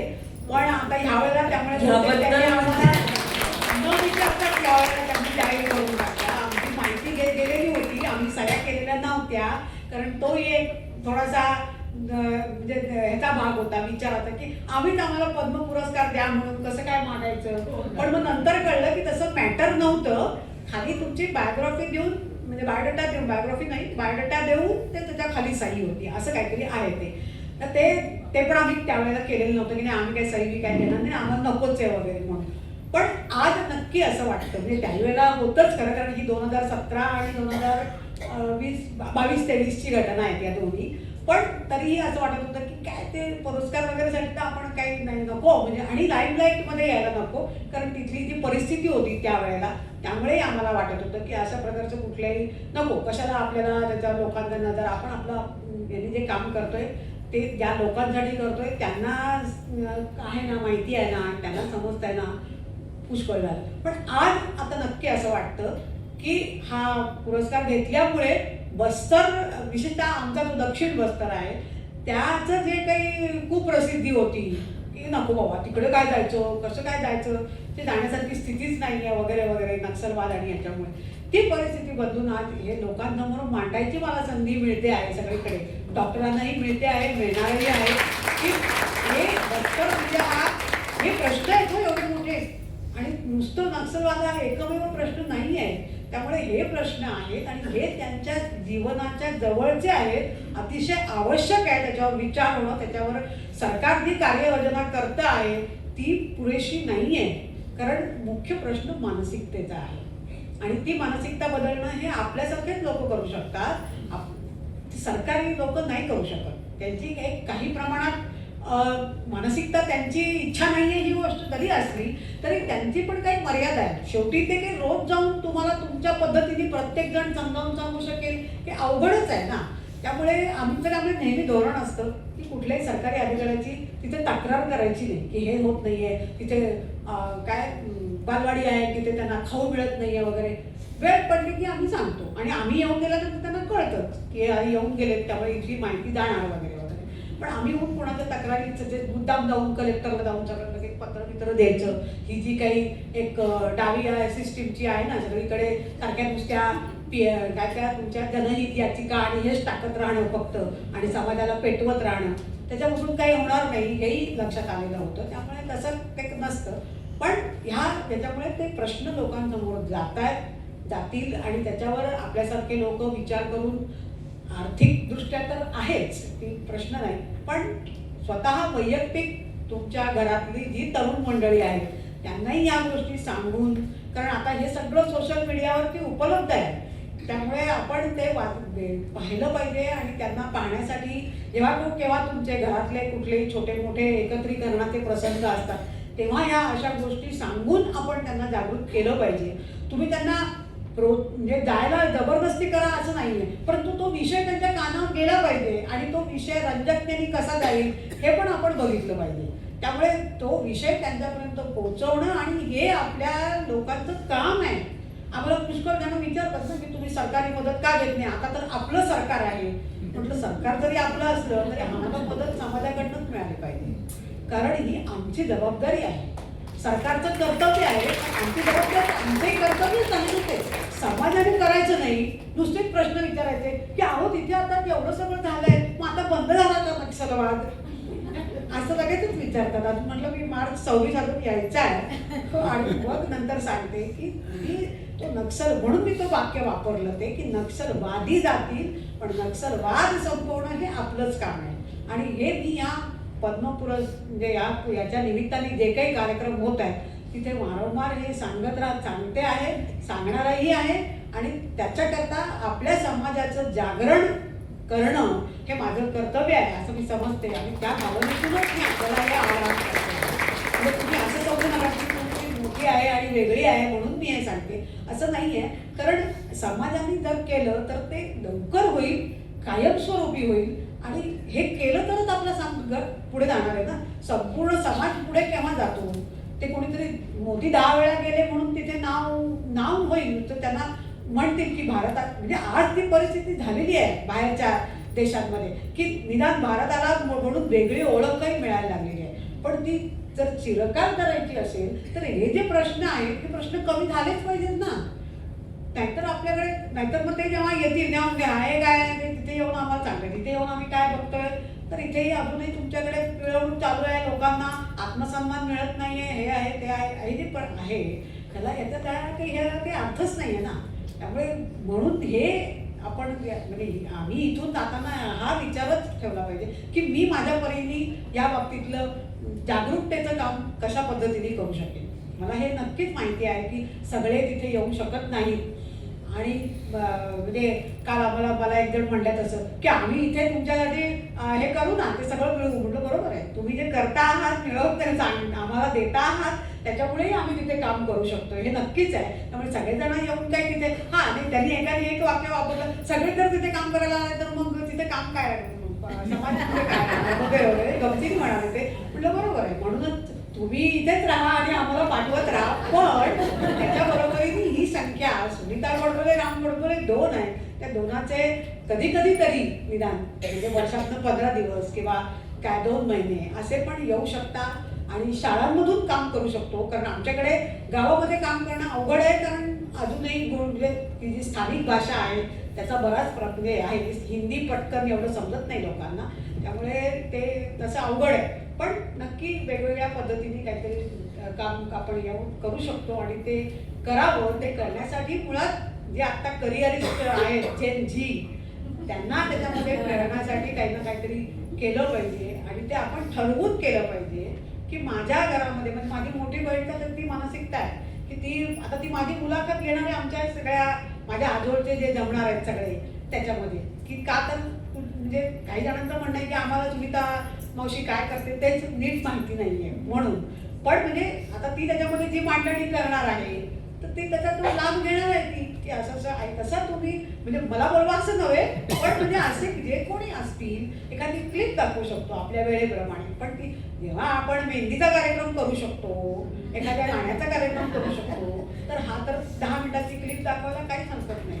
म्हणजे ते आपण नक्की करावं आणि ते जाणून बुजून करावं, लोकांना समजावून करावं आपल्या बरोबरच्या म्हणजे ही म्हणाली ना म्हणून करतोय असं नको, किंवा हा म्हणालाय म्हणून करतोय असं नको. तर ते आम्हाला ते चार म्हणजे मुख्य आहे, त्यांना पटलंय, आवश्यक वाटलंय, ती मानसिकता आपण नेहमी आधीपासून केली पाहिजे आणि ते सातत्याने बोललं पाहिजे. म्हणजे आमच्याकडे आमचे विद्यार्थी परिषदेचे कार्यकर्ते नाही, वरिष्ठ जे होते यशवंतराव केळकर, ते म्हणायचे की अशी कुजबूज केली पाहिजे.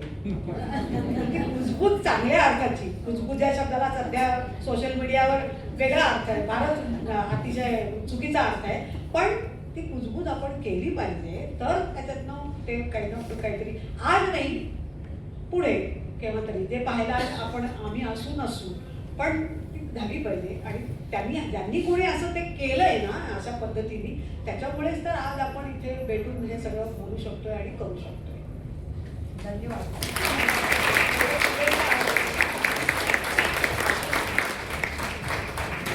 खरं म्हणजे अजून खूप प्रश्न आहेत मनामध्ये, पण वेळेच्या अभावी आपल्याला थांबायला लागेल आता. आणि 2026 हे आंतरराष्ट्रीय कार्यकर्ता वर्ष म्हणून घोषित झालंय. आणि आणि त्या निमित्ताने मैत्रीला 10 वर्ष पूर्ण होत असताना सुनीताताईंसारखी व्यक्ती आपल्याला आज प्रमुख पाहुणे म्हणून मिळाली आहे. हा तर म्हणजे सोन्याहून पिवळं म्हणतात तसं आहे.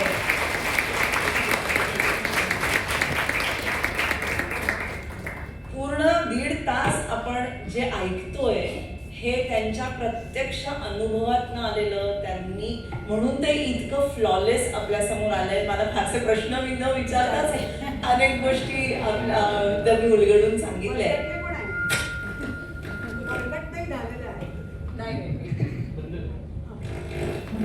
तुमच्याकडे सांगण्यासारखंच एवढं आहे की हा 1.5 तासाचा वेळ कमीच पडणार होता याची कल्पना होतीच. तर आता कार्यक्रमाच्या सांगतेकडे आपण जाऊया. आजच्या दिवसानिमित्त आणि 2026 हे कार्यकर्ता वर्ष आहे म्हणूनही सेवा सहयोग या संस्थेची एक सेवा प्रतिज्ञा आहे. त्या प्रतिज्ञेने आपण आता मुलाखतीची सांगता करतो आहोत. मी श्रीरामला सांगते आपल्या सगळ्यांना ती प्रतिज्ञा सांगायला. आपण त्याच्या पाठोपाठ एक वाक्य म्हणूया. आणखीन एक थोडीशी माहिती अशी सांगायची होती की आम्ही जे काम करतो ते त्या कामाचे एक पत्रक काढलेलं आहे, माहिती पत्रक. तर ते इथे अरविंद रानडे म्हणून कार्यकर्ते बसलेले आहेत, त्यांच्याकडे दिलेलं आहे.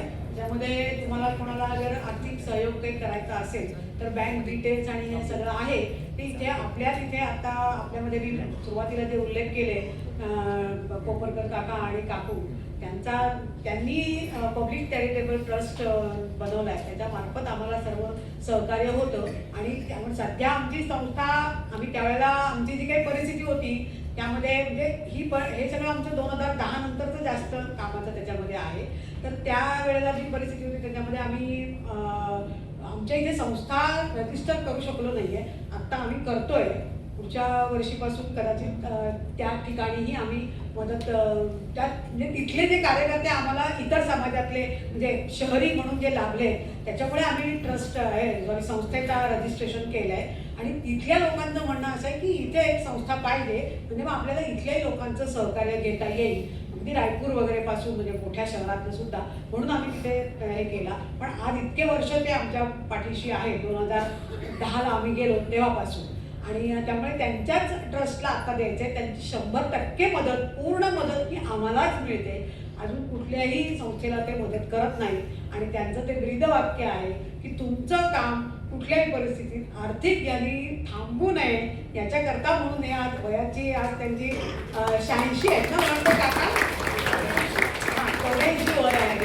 पण तरीही ते करतायत. आणि त्यांची ती जिद्द आहे की मी तुमच्या कामाला शेवटपर्यंत मदत करणार. म्हणजे माझं जोपर्यंत माझ्यामध्ये हे आहे. तर हे त्यामुळे असं एक पत्रक आहे, आपण अवश्य घ्या. आणि ज्यांना कोणाला इच्छा आहे त्यांनी हरकत नाही. फक्त त्याच्यामध्ये जे दिलेलं आहे ते आता सर्व मॅन्डेटरी आहे, पॅन नंबर आणि हे सगळं. बँकेचं, ज्या बँकेतनं तुम्ही ट्रान्सफर केलं असेल तर त्याचं नाव, किंवा म्हणजे चेक, विशेषतः चेक वगैरे दिला असेल तर त्याचं नाव वगैरे ते नक्की द्या. कारण त्याच्यामुळे संस्थेला हिशोब करण्यामध्ये, ऑडिट करण्यामध्ये खूप अडचण येते. सारखं सारखं बँक आम्हाला ते सगळं देऊ शकत नाही, काही देत नाही, देऊ शकतही नाही, UPIने वगैरे जर केलेलं असेल तर. त्यामुळे कृपया तेवढी माहिती आपली व्यवस्थित पाठवा. त्याच्यामध्ये नंबर दिलेले आहे, कुठल्या संपर्क क्रमांकावर माहिती द्यायची. रानडे काका, तुम्ही एकच मिनिट उभं राहता का? ज्यांना ते पत्रक हवं आहे, माहिती पत्रक, ते रानडे काकांकडनं तुम्ही घेऊ शकता नंतर.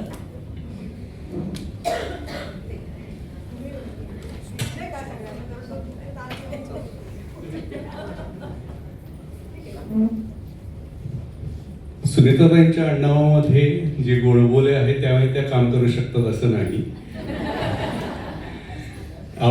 आपणही सगळे काम करू शकतो आणि त्यासाठीच ही प्रतिज्ञा कालच सेवा सहयोगच्या कार्यक्रमामध्ये जेव्हा ऐकली तेव्हा असं वाटलं की प्रतिज्ञा हे एक आत्मिक बळ असतं. म्हणजे आपण जाता सहज बोलून जातो, मी काम करतो ना सामाजिक, पण असं होत नाही. आणि त्याच्याबरोबर जोडून असं सांगायला आवर्जून आवडेल की मी समाज बदलेन असं म्हणून सामाजिक कार्याला निघू नका. त्यांनी जे काय आता सांगितलं ते, आणि त्या लोकांनाही पुढे जाऊन काम करायची संधी देण्यासाठी आपण कामाला सुरुवात करत असतो. नाहीतर मग अनेकदा नैराश्य घेरतं. म्हणून समाज बदलण्यासाठी म्हणून सामाजिक काम न करता मनापासून आणि आपल्या परिसरात सुद्धा आपण सामाजिक कामाला सुरुवात करू शकतो.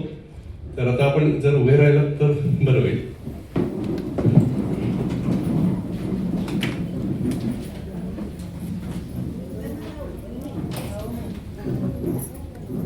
ज्येष्ठ नागरिक कसले तर सर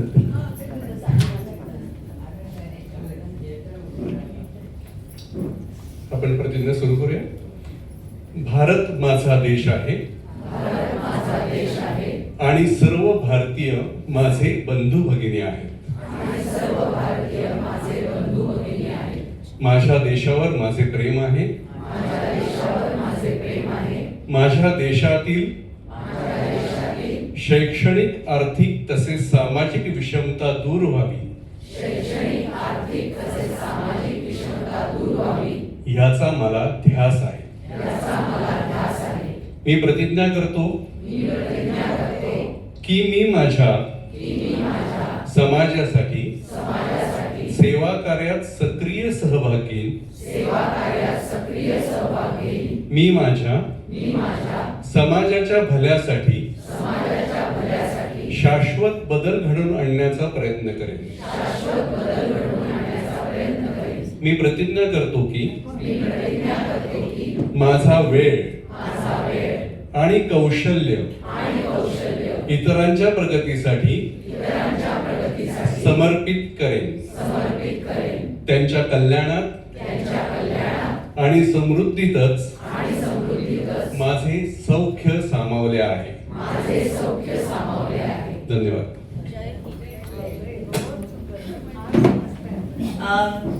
आपण मैत्रकडनं असं थोडंफार आपल्याला जमेल तसं मदत करत असतो वेगवेगळ्या सेवा कार्यांसाठी.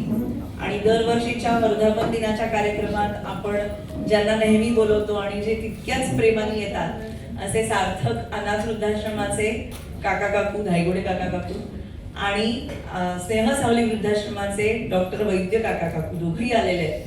तर मी सुनीताताईंना विनंती करते त्यांच्या हस्ते आपण जे पाठीमागे सगळ्या मैत्र ग्रुप कडनं जवळजवळ 350-400 किलो गहू जमा झालेत आणि निम्म कडधान्य जमा झालंय, ते या दोन्ही अनाथ वृद्धाश्रमांना आज आपण देणार आहोत. आणि सुनीताई त्यांच्या हस्ते एक टोकन म्हणून आपण इथे त्यांना बोलवून ते देऊया. पहिल्या येता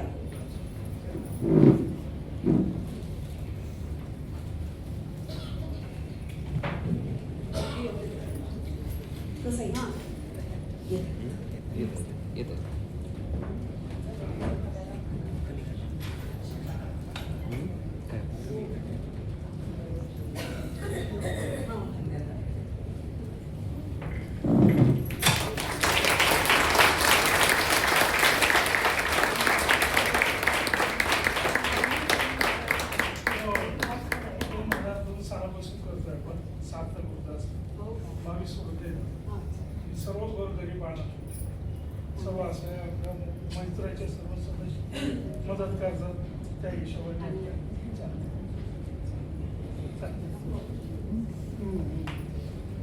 डॉक्टर वैद्य मनाली मॅम